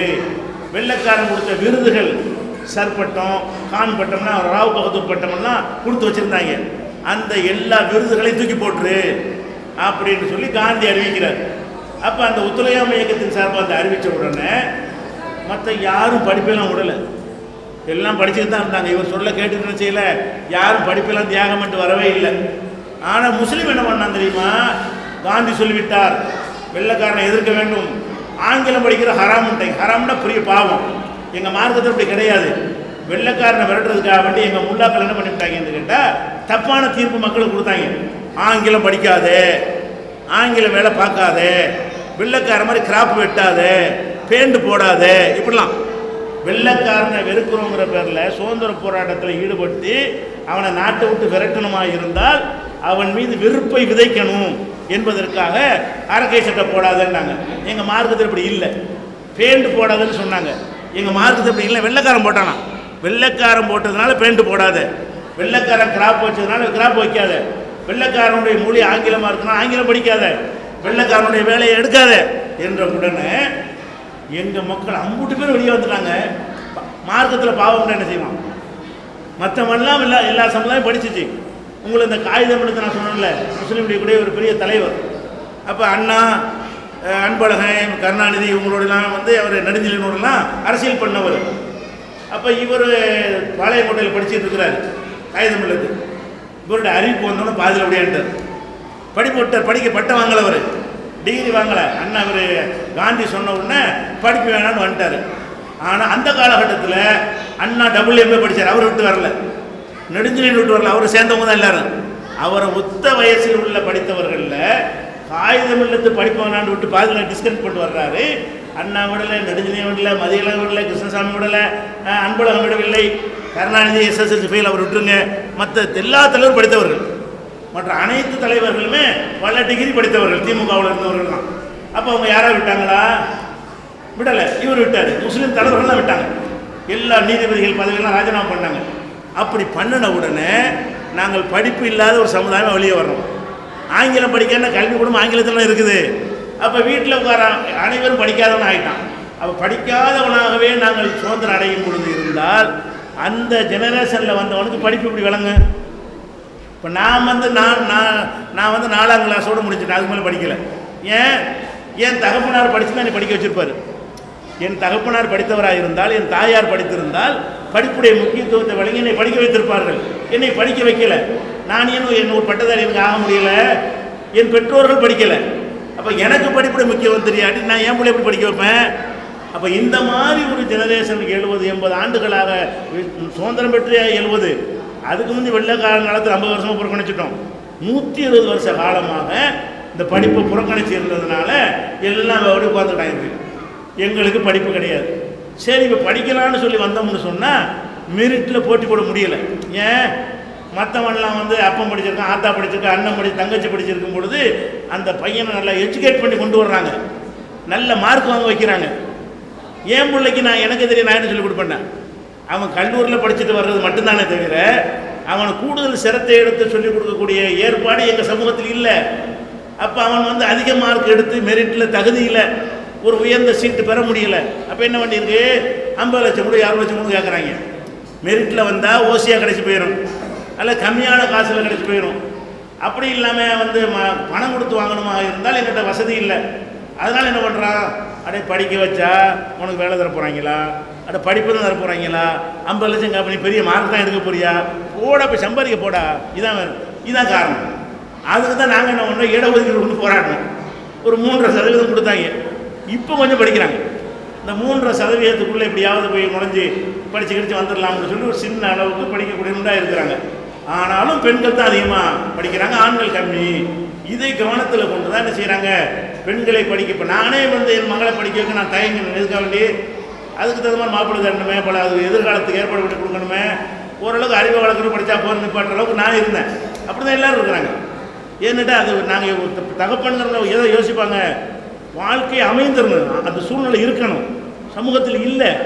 அப்போ அதுக்கு தகுந்த மாதிரி சிந்திச்சு பார்க்கக்கூடிய நேரத்தில் ஆண்களை முதல்ல படிக்க வைக்கணும். வச்ச பிறகு பெண்கள் படித்தார்களே ஆனால் அப்போ வந்து அது நன்மை தரக்கூடியதாகும். இல்லை என்று சொன்னால் இந்த படிப்புங்கிற காலத்துக்கு நமக்கு இன்பத்தை தராது, காலத்துக்கு சந்ததியை தராது, காலத்துக்கு குடும்பத்தை தராது. அது ஒரு அறிவு வளர்க்குறதுக்கு உதவுமே தவிர அதுக்கு அப்புறம் எவ்வளோ விஷயங்கள் பெண்களுக்கு இருக்கிறது, அதுகளெல்லாம் இழக்கிறதுக்கு காரணமாக இருந்தால். இதனால தான் பெண்கள் மற்ற பெண்களை விட கம்மியாக படிக்கிறார்கள். ஆனால் ஆண்களை விட அதிகமாக படிக்கிறார்கள். முஸ்லீம் ஆண்களை விட முஸ்லீம் பெண்கள் அதிகமாக படிக்கிறார்கள். இதுதான் அதுக்குரிய பதில். இஸ்லாம் ஓர் இனிய மார்க்கம். மத நல்லிணக்க நிகழ்ச்சியை நடத்துகின்ற, அமைதி காத்து பார்த்து கொண்டிருக்கின்ற அனைவரையும் வணங்கி மகிழ்கிறேன். நான் ஒரு இந்து மதத்தை சார்ந்தவனாக இருந்தாலும் பக்கத்து கிராமத்தில் இருக்கின்ற வசவசமுத்தர் கிராமத்தை சேர்ந்தவன். நான் ஒரு அரிமா சங்க உறுப்பினராக உள்ளேன். அதே சமயம் இறைவன் மிகப்பெரியவன், பால் போன்றவன் என்று எல்லா மதமும் சொல்கின்றது. அப்படி இருக்க அல்லாஹ் என்பார் சில பேர்கள், ஐயா என்பார் சில பேர்கள், இயேசு என்பார் சில பேர்கள், எல்லாம் இப்படி பல பேச ஏதோ ஒரு பொருள் இருக்கிறது, அந்த பொருளை நாம் நினைந்து அனைவரும் ஒன்றாய் துதித்திடுவோம் என்று சொல்கிறார்கள். அதே போன்று இந்த நிகழ்ச்சியிலே நான் ஒரு அரிமா சங்க உறுப்பினராக இருந்துள்ளேன். அப்பொழுது ஆஃப்டர் டெத், இறந்த பிறகு கண்தானம் விழிப்புணர்வை நடத்தி இருக்கின்றேன். அப்பொழுது குறைந்தது 2000 பேருக்கு ஆஃப்டர் டெத் அந்த அகர்வால் ஆஸ்பத்திரியின் முன்னிலையில் ஆஃப்டர் டெத் கார்டுகளை போட்டு கொடுத்திருக்கின்றன. ஆனால் இந்த பகுதியில் முஸ்லீம்கள் நிறைய இருக்கின்றார்கள். இதுவரையில் ஒரு முஸ்லீம்கள் கூட கண்தான இது விழிப்புணர்வு கண்தான இதுவைக்கு கட்டை போட்டு கொடுத்தது கிடையாது. அதுபோல் நிறைய இரத்த தானம் நடத்தி இருக்கிறார்கள். போன வருடம் நடந்த புயல் இதுக்கு நிறைய இரத்த தானம் நடத்தியிருக்கிறார்கள், நிறைய நிதி உதவி செய்திருக்கிறார்கள், நிறைய பொருள்லாம் கொடுத்துருக்குறாங்க. ஆனால் அந்த கண்தானத்துக்கு இது வரைக்கும் முன் வரல. இது ஒரு உதாரணமாக நான் சொல்ல வரேன். எங்கள் முன்னாள் ஆளுநர் அவர்கள் எம்பிவி வெங்கடபெருமாள் அவர்கள் 8 டிஸ்ட்ரிக்ட் ஒருங்கிணைந்திருக்கும் பொழுது திருச்சியிலே ஒரு பாதிரியார் அவருடன் பழக்கப்பட்டவர் நண்பர் கூட பேசி இருக்கும் பொழுது அவர் பழகி பேசும்பொழுது சொன்னார்களாம், என்னையா அப்படின்னு அவங்க ஒரு நண்பர்களோடு பேசியிருக்க சொல்ல, நான் என்னத்தை கண்டேன், நான் பைபிளில் தான் கண்டேன் அப்படின்னு சொன்னாராம். அப்பொழுது அந்த எங்கள் கவர்னர் அவர்கள், பைபிள் தானே சொல்கிறேன், நீ கண்தானம் பண்ணுவையா, நீ எல்லாத்தையும் பார்ப்ப அப்படின்னு சொன்னாராம். அதன் பிறகு அவர் சில வருடங்களுக்கு பிறகு இறந்து விடுகிறார். அப்பொழுது ஒரு கண்ணை முஸ்லீமுக்கும் ஒரு கண்ணை இந்துவுக்கும் பொருத்துகின்றார்கள். ஒரே அந்த கண் பைபிளை பார்த்த கண் மறுபடியும் குரானையும் பார்க்கிறது, பகவத்கீதையும் பார்க்கிறது. ஆனால் எல்லா இதையும் செய்கிறாங்க, இந்த கண்தான விழிப்புணர்வு மட்டும் ஏன் முஸ்லீம் முன் வரல? அதுக்கு ஐயா பதில் சொல்லணும் வேண்டுகோள். அதாவது முஸ்லீம்களை பொறுத்த வரைக்கும் இரத்த தானத்தில் முன்னிலையில் இருக்க உங்களுக்கு நானே சொல்லிவிட்டேன். ஆனால் கண் தானம் செய்வதில் முஸ்லீம்கள் அதிகமாக முன் வருவது இல்லை. என்ன காரணம் இருக்கிறாங்க? இந்த கண்தானத்தை பொறுத்த வரைக்கும் எங்களுடைய மார்க்கத்தில், இஸ்லாம் மார்க்கத்தில் அதுக்கு தடை இல்லை. முஸ்லிம் உலகிக்கிறது இஸ்லாம் மார்க்கத்தில் வந்து நம்ம இறந்து போன பிறகு இந்த கண் வந்து இன்னொருத்தருக்கு உதவுமையானால் அதை வந்து நம்ம எடுத்துக்கொள்வதில் எங்கள் மார்க்கப்படி எந்த விதமான ஒரு சிக்கலும் கிடையாது, தடையும் கிடையாது. ஆனால் எங்கள் மார்க்கத்திலேயே பல அறிஞர்கள் வந்து அது கூடாதுங்கிற மாதிரியான ஒரு கருத்தை மக்கள்கிட்ட சொல்லி வச்சுருக்கிறாங்க. கண் தானம் செய்யாதீங்க, நம்ம உடல் அப்படியே கடவுள்கிட்ட ஒப்படைச்சிடணும், அதில் சேதப்படுத்தக்கூடாது அப்படிங்கிற மாதிரியான சில வாதங்களை வைத்து மக்கள் மத்தியில் கண்தானம் செய்ய தவறுங்கிற மாதிரியான ஒரு எண்ணத்தை உருவாக்கி இருக்கிறார்கள். அதில் எங்கள் பிரச்சாரத்தின் மூலமாக செய்யலான்னு சில பேர் உணர்ந்திருந்தாலும் அதிகமான பேர் வந்து தவறு என்று ஒழுங்கி வைத்திருக்கிறார்கள். அது ஒரு முக்கியமான காரணமாக இருக்கிறது ஒன்று. இரண்டாவதாக, கண்தானம் செய்வதற்கு மற்ற தானம் செய்வதற்கு பெரிய வித்தியாசம் இருக்கிறது. இப்போ நான் கிட்னி 2 இருக்குன்னு வைங்களேன், ஒரு கிட்னியை தானம் செய்கிறாருன்னா நானே தான் போய் தானம் செய்வேன். எனக்கே தெரியும், என் சுய உணர்வோட நானே போய் என்ன செய்வேன், என்னுடைய கிட்னியை தானம் செஞ்சுட்டு போயிடுவேன். யாரும் தலையிட முடியாது. கண் தானம் என்பது நான் செய்வது கிடையாது. நான் இறந்துடுவேன். நான் இறந்த பிறகு என் கண்ணை எடுத்துக்கொண்டு போய் என்ன செய்வாங்க, குறிப்பிட்ட நேரத்துக்குள்ள அவங்க வந்து எடுத்துக்கொண்டு அடுத்த ஆளுக்கு பொருத்துவாங்க. அப்போ என்னுடைய பவர் போயிடும் பொழுது சமூகத்தில் உள்ளவங்க என்ன செய்ய எடுக்க விட மாட்டாங்க. நீ என்ன செஞ்சிருந்தாலும் எல்லாரும் சேர்ந்து கூட்டம் வந்து நடக்க செய்ய போகிறோம், அவன் சொன்னா சொல்லிட்டு போகிறான் என்று சொல்லி மக்கள் வந்து எதிர்ப்பார்கள். கண் எடுக்கிறதுக்கு விட மாட்டார்கள். ஏன்? அது தவறு என்கிற ஒரு கருத்தில் அவர்கள் இருக்கிறார்கள். எங்கள் மார்க்கத்தில் இல்லாவிட்டாலும் தவறு என்ற கருத்தில் நாங்கள் புரிய வச்சுட்டு வர்றோம். அப்போ இந்த கண்தானம் என்பது கிட்னி தானம் மாதிரி இருக்குன்னு வைங்க, நம்மளுமே கொடுத்துட்டு உடையாந்துடலாம். 2 கிட்னி கடவுள் கொடுத்துருக்காரு, ஒரு கிட்னி மனுஷனுக்கு போதும், இன்னொரு கிட்னி ஒருத்தனை வாழ வைக்குமா, கொடுத்துட்டு வந்துட போகிறோம், நான் தான் எனக்கு தெரிஞ்சு தான் கொடுக்க போகிறோம். அப்படி கண்ணை வந்து உசுரோடு எடுக்க மாட்டான். இப்போ கண்தானம் செய்ய போகிறேன், என் கண்ணை எடுத்துக்கிறீங்கன்னா எடுக்க முடியுமா? சட்டத்தில் எடுக்க முடியாது. கண்தானம் செய்வதாக உறுதிமொழி தான் கொடுக்க முடியும். நான் செத்த பிறகு என் கண்ணை எடுத்துக்கொள்ளலாம்ன்ற உறுதிமொழி தான் கொடுக்க முடியுமே தவிர, நான் போய் ஆஸ்பத்திரியில் படுத்துக்கிட்டு இந்த 2 கண்ணை எடுத்து 2 பேரும் கொடுங்க அப்படின்னு சொல்லவும் முடியாது, அவன் எடுக்கவும் முடியாது. சட்டத்தில் இடமில்லை. அப்போ உசுரோடு இருக்கும்போது நானே கொடுக்குறாத நான் கொடுத்துட்டு போயிடுவேன். எனக்கு பிறகு என் குடும்பத்தாரே என் சமுதாயம் தீர்மானிக்குமா இருந்தால் அதை அவன் முடிவெடுத்தாலும் அது நடைமுறைக்கு வராது, கஷ்டமாயிடும். அப்போ சமூகத்தில் அது தவறு இல்லைங்கிற மாதிரியான ஒரு விழிப்புணர்வு உண்டாக்கின பிறகு அதிகமாக நடக்கும். 1-2 பேர் மேட்டுப்பாளையம் மாதிரி சில ஊர்களில் எங்கள் சமுதாயத்து மக்களும் செய்திருக்கிறார்கள். ஆனால் அதிகமான பகுதிகளில் வராத காரணம் என்னென்னு கேட்டால், இது மத அடிப்படையில் தவறுங்கிற மாதிரி சில பேர் ஒரு பிரச்சாரம் பண்ணி வைத்திருக்கிற காரணத்தினால் அதை கொடுக்குறேன்னு ஒருத்தன் வந்தாலும் அதை கொடுக்க முடியாது. எல்லாம் சேர்ந்து வரும்போது கொஞ்சம் தானே டைம் ஆகிடுச்சுன்னா கண்ணை அடுத்த ஆளுக்கு பொருத்த முடியாது. இறந்த உடனே சில மணி நேரங்களுக்கு தான் அது உயிரோடு இருக்கும். அதுக்குள்ளே கொண்டு போய் என்ன செய்யணும், பாதுகாத்து எடுத்துகிட்டு போயிடணும். அதுக்குரிய பாதுகாப்பான கருவிகளை கொண்டு வச்சிடணும். அப்படி இல்லைன்னு சொன்னால் கொடுக்க முடியாது. 2 மணி நேரம் தகராறு பண்ணான்னு வைங்க, அப்புறம் அந்த கண் எடுத்து யூஸ் ஆகாது. அந்த மாதிரியான ஒரு நிலைமையெல்லாம் இருக்கிறதுனால அது அதிகமாக நடப்பதில்லை. நாங்கள் உங்கள் கேள்வியின் மூலமாக எங்கள் மார்க்கத்தில் தவறில்லை என்பது எங்கள் மக்களுக்கு இதுலேயும் விளக்கி விட்டோம், பல சந்தர்ப்பங்களையும் விளக்கிருக்கோம். சார், இந்த உருவ வழிபாடை பற்றி சொன்னீங்க சார். இப்போ உருவமே இல்லாமல் வந்து கும்பிட்டுட்டு இருக்கீங்க, அது எதனால்? அப்புறம் மசூதி வச்சுருக்கீங்க, இப்போ எல்லோரும் அங்கே போய் கும்பிட்றீங்க. அதுக்கப்புறம் அந்த ஒரு க்ரீன் கலரில் துணி போட்டு மூடி வச்சுருங்க ஒரு இது மாதிரி, அது என்னது அது? ஸோ இதை பற்றிலாம் எனக்கு ஒன்றும் தெரியாது. ஆனால் சின்ன வயசுலேருந்து கேட்கணும்னு நினச்சின்னு இருப்பேன், ஆனால் தெரியாது அதை பற்றி நமக்கு. ஸோ அதை கொஞ்சம் விளக்கி பார்த்தீங்கன்னா நல்லாயிருக்கும் சார் எனக்கு. அதாவது முஸ்லீம்கள் வந்து கடவுளை நம்புகிறார்கள், வழிபடுகிறார்கள். ஆனால் உருவமாக வழிபடுறதில்லை. நீங்கள் பள்ளிவாசலுக்கு போனீங்கன்னு சொன்னால் ஒன்றுமே இருக்காது, சும்மா ஒரு செவர் தான் இருக்காது, நோக்கி இருப்பாங்க. தடுப்பு செவர் தான் இருக்குமே தவிர அங்கே வந்து வணங்குவதற்கு ஒன்றுமே இருக்காது. அப்போ உருவ வழிபாடை நீங்கள் செய்யாமல் உருவம் இல்லாமல் ஏன் வழிபடுறீங்கன்னு முதல்ல அவர் கேட்குறாரு. உருவ வழிபாடு செய்கிறதா இருந்தால் யாருடைய உருவமாக இருந்தாலும் அவரை நம்ம பார்த்துருக்கணும். இப்போ கடவுள் உருவத்தை நான் வரைகிறா இருந்தால் கடவுள் நான் பார்த்துருக்கணுமா இல்லையா? யானையை பார்த்தவன்னா யானையை உருவமாக வரைய முடியும், என்னையை பார்த்தவன்னா என்னை ஓவியமாக வரைய முடியும். அப்போ கடவுளை வந்து கண்டவர் விண்டிலர், விண்டவர் கண்டிலர்னு சொல்கிறான். கடவுளை வந்து யாரும் பார்த்தது கிடையாது அப்படின்னு எல்லா மதங்களும் சொல்லுது. அப்போ கடவுள் இப்படித்தானே இருப்பான்னு நம்ம பார்க்கலன்னு சொன்னால் நாம் கொடுக்குற வடிவம் இப்படி கடவுள் வடிவமாக இருக்கணும். யாரோ ஒரு மனுஷனுடைய கற்பனையில் தோன்றி தான் இருக்கணுது. கடவுளை பார்த்து ஃபோட்டோ எடுத்துருந்தா ஓகேன்றா, கடவுள்னு ஒருத்தரும் பார்க்கல, ஒருத்தரும் பார்க்காத ஒன்று நம்மளால் இதுதான் கடவுள்னு சொன்னால் அது மாதிரி கடவுள் இல்லாவிட்டால் கடவுள் கோயிப்பாரா இல்லையா? நம்ம கருப்பாக இருக்கிற என்னையே ஃபோட்டோ இருக்கும்போது கொஞ்சம் அதிக கருப்பை காட்ட எனக்கு கோபம் வருது. ஃபோட்டோவில் எடுக்கும்போது என்னடா ஃபோட்டோ எடுத்துருக்கேன்னு, கருப்பாக இருக்கிறவங்க கூட அவன் ஃபோட்டோ சிவப்பாக இருக்கணும்னு ஆசைப்படுறான்.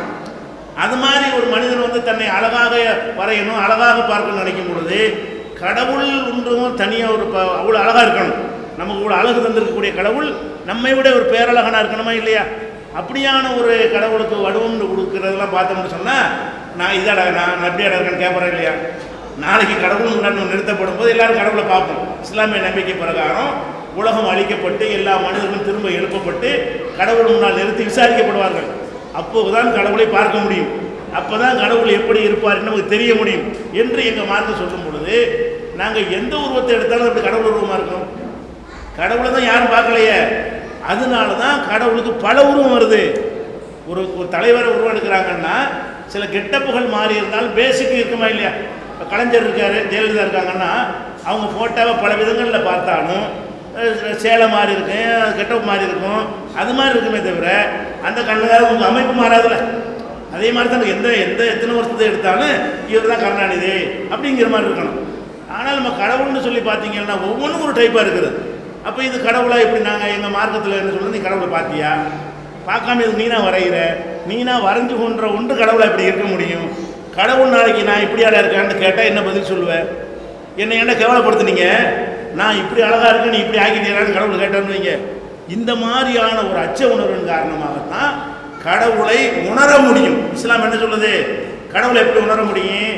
இந்த அண்ட சராசரங்களை பார்க்குறோம், இவ்வளவு படைத்திருக்கிறான் என்றால் அவன் பயங்கர சூப்பர் பவராக இருக்கானு, நமக்கு இவ்வளோ அழகை கொடுத்துருக்கான்னு கேட்டால் இதை விட பேரழகனாக இருக்கணும், நமக்கு ஆற்றலை கொடுத்துருந்தான் என்று கேட்டால் இதை விட அதிக ஆற்றல் உள்ளவனாக அவன் இருக்கணும் என்ற அவனுடைய பவரையும் ஆற்றலையும் உணர்ந்து மனசில் வைத்து கொண்டு இறைவான் நாங்கள் என்ன செய்கிறோம், அவனை மனசால் நினைத்து கூப்பிடுகிறோம்.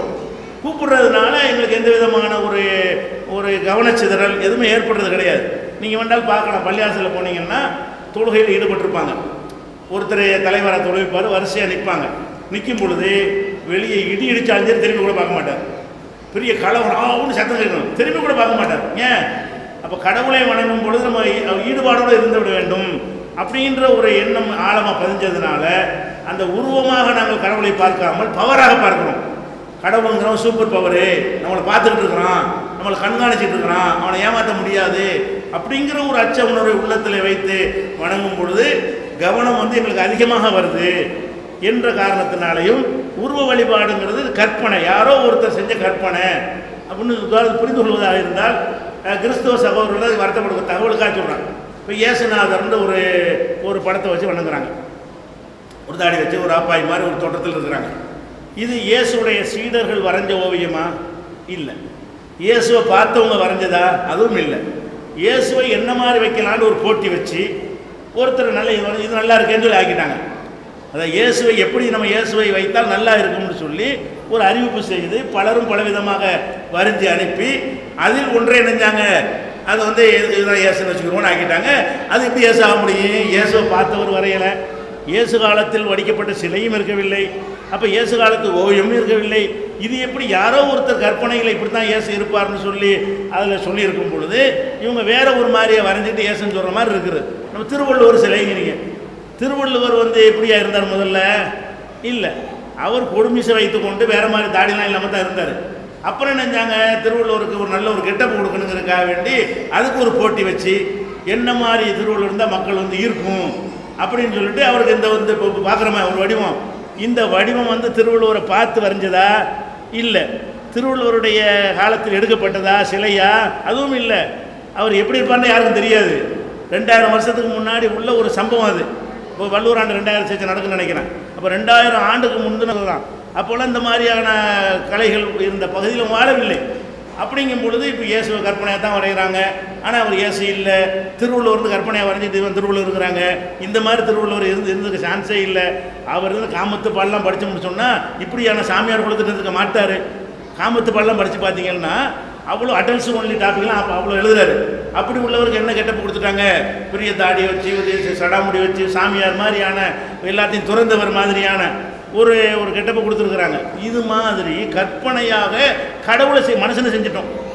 கடவுளை எப்படி கற்பனை செய்கிறது? இதாவது இப்படி தான் இருந்திருப்பாரு, மனுஷனுக்கு நிகரான ஒரு வடிவத்தில் வச்சுட்டு செஞ்சிடலாம். வள்ளுவர் அதான் இல்லாட்டாலும் கூட மூக்கு வாய் இந்த மனுஷனுக்கு தானே இருக்கு. அந்த மனிதனுக்குரிய மூக்கு மனிதனுக்குரிய வாய்ங்கிற அடிப்படையில் அமைஞ்சிருது. கடவுள் மனித இனத்துக்குள்ள ஒரு வரவே மாட்டாரே, அவர் என்ன மாதிரி இருப்பான்னு நமக்கு தெரியாத பொழுது எப்படி வருவேன்?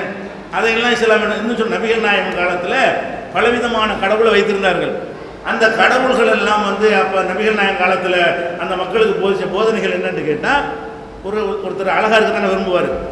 இப்போ கடவுள்னு சொல்லி இப்படி 2 பல்ல நீட்டிட்டு இருக்கிற மாதிரி இருக்கு, உனக்கு ஒரு பொம்பளை பல்லு விட்டு வந்தால் ஒத்துக்குருவியா? நமக்கு ஒரு பொம்பளை பல்லு பிறக்குது, அதுக்கு இன்னும் 2 குடும்பம் அப்படி நீட்டிகிட்டு இருக்குது, அழகான பொம்பளை சொல்லுவியா? அப்போ நம்ம புள்ள நல்ல அழகாக இருக்குன்னு நினைக்கிறோம், கடவுள் அழகாக இருக்கானே. கடவுளுங்கிறவர் கோரமாகவும் பலவிதமாக கற்பனை பண்ணுறாங்க. கொடூரமாக, கோரமாக, அசிங்கமாக பல மாதிரி அப்படிலாம் கற்பனை பண்ணும் பொழுது இது கடவுளுடைய அந்த பவர் குறைந்து விடுகிறது, கடவுளுடைய மரியாதை குறைந்து விடுது. கடவுள் இருக்கிறார், அது வாஸ்தவம். இருக்கிறார்னு யாரோ ஒரு மனதில் தோன்றியது, அவர் அதை வரைஞ்சிட்டார். இன்னொருத்தர் மனசில் வேறு மாதிரி தோன்றியது, அவர் அதை வரைந்து கொண்டார். இன்னொருத்தர் மனசில் வேறு ஒரு மனுஷனுக்கு தோன்றினது. அதெல்லாம் ஒரு மனுஷனுடைய உள்ளத்தில் தோன்றியது தான் ஒரு வடிவமே தவிர கடவுள் வடிவம் இல்லைன்னு இஸ்லாம் எதுக்கு சொல்லுதுன்னா, இல்லாத பார்க்காத வடிவம் கொடுக்காத சொல்லுது. அடுத்தவர் என்ன கேட்குறாருன்னு கேட்டால், இந்த பச்சை போர்வெல்லாம் போற்றி வச்சுக்கிட்டு செய்கிறாங்களோ அது என்ன தர்கான்னு அவருக்கு தெரியலை. தர்கான்னு சொல்லி ஒன்று இருக்குது, பள்ளிவாசல்னு ஒன்று இருக்குது. பள்ளிவாசல்னு சொன்னால் இறைவனை வணங்குவதற்காக கட்டப்பட்ட தூய்மையான இடம், அதில் ஒன்றுமே இருக்காது. தர்காங்கிறது என்னன்னு கேட்டால், ஒரு மனிதர் இறந்த பிறகு இவங்களாம் அதை மகான்னு சொல்லிக்கிடுவாங்க. மகான் ஒரு ஆளை மதிப்பாங்க. அவர் செத்து போயிடுவாரா, அவரை புதைச்சி வச்சு சமாதியை கட்டி அதுக்கு மேலே பச்சை போர்வை போற்றி அதுக்கு மேலே ஒரு பில்டிங்கை எழுப்பி அதை தர்கான்னு வச்சுருக்குறாங்க. அதான் பச்சை போர்வைன்னு கேட்குறாரு. 3 ரோடு அண்ணா சாலையில் பார்த்தீங்கன்னா அந்த மக்கா மஸ்ஜித் பக்கத்தில் 3 ரோடு தர்கான்னு இருக்குல்ல, அந்த தர்காவில் நீங்கள் பார்க்கலாம், அந்த மாதிரி போத்திருப்பாங்க. அது என்னன்னு கேட்குறாரு. அது இஸ்லாமிய நம்பிக்கை பிரகாரம் தகர்க்கப்பட வேண்டிய ஒரு விஷயம். எங்கள் இஸ்லாமிய நம்பிக்கை பிரகாரம் அல்லாஹ்வை தவிர யாரையும் வணங்கக்கூடாது. லா இலாஹ இல்லல்லான்னு அர்த்தம் இதுதான்.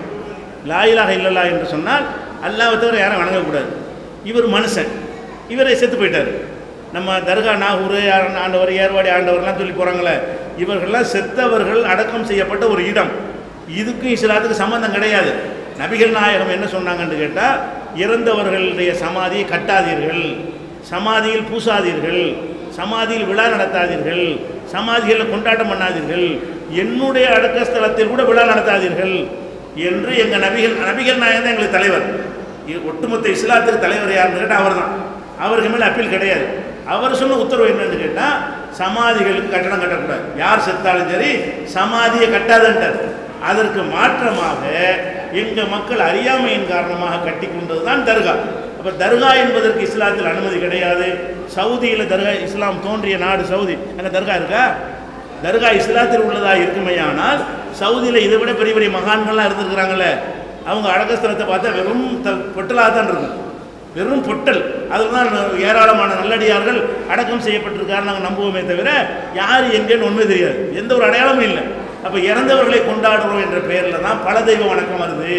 அந்த வாசலை திறக்காதீங்க என்று சொல்லி நபிகள் நாயகம் தடுத்து விட்டார்கள். தர்கா இஸ்லாத்தில் இல்லாதது, பிற மதத்திலிருந்து காப்பி எடுத்து உண்டாக்கி கொண்டது. நபிகள் நாயகம் இருப்பார்களே ஆனால் முதல்ல இடித்து தகர்த்து விடுவார்கள். நபிகள் நாயகத்தினுடைய வழிமுறையில் தர்காவுக்கு அறவே அனுமதி கிடையாது. அந்த சகோதரர் கேட்டால் அதுதான் கேட்குறாரு, தர்கா மட்டும் பச்சை பூர்வை பற்றி வணங்குறீங்கன்னா வணங்கக்கூடாது. நாங்கள் அது பல நாகூர் தர்காவுக்கு முன்னாடி நின்று நாங்கள் பேசிட்டு வந்திருக்கோம், தவறுன்னு சொல்லி நேரடி ஆதாரம் நாங்கள் காட்டுப்பா நாங்கள் ஏற்றுக்கணும்னா வரமாட்டேங்கிறாங்க. அது ஒரு உண்டியல் மூலம் சம்பாதிப்பதற்காக சில பேர் வச்சுட்டு இருக்கிறாங்க. தர்காங்கிறது எதுக்குன்னு கேட்டால், அதில் ஒன்று இறைவன் தேவையற்றவன் நாங்கள் நம்புகிறோம். பள்ளிவாசலில் காணிக்க போடக்கூடாது. நாங்கள் பள்ளிவாசலுக்கு போகிறோம்ல, போகும்போது பூ கொண்டு போக மாட்டோம், பழம் கொண்டு போகக்கூடாது, உண்டியலில் காசு கொண்டு போகக்கூடாது. போயிட்டு அல்லாட்ட கேட்டு நாங்கள் வந்துடுவோம். ஆனால் தர்காவுக்கு என்ன செய்யணும், அதுக்கு என்னமோ செஞ்சு கொண்டு போய் அங்கே போடணும். அது யார் எடுப்பா? தர்காவில் இருக்கிற மதகுரு தான் எடுப்பார். அவருடைய வருமானத்துக்காக இந்த தர்காவை கட்டி பிடிச்சிட்டு நிற்கிறாரே தவிர அதில் மார்க்கத்துக்கு எந்த விதமான சம்மந்தம் கிடையாது. அது இஸ்லாத்துக்கு எதிரான ஒரு விஷயம் தர்காங்கிறது, அது கூடாது.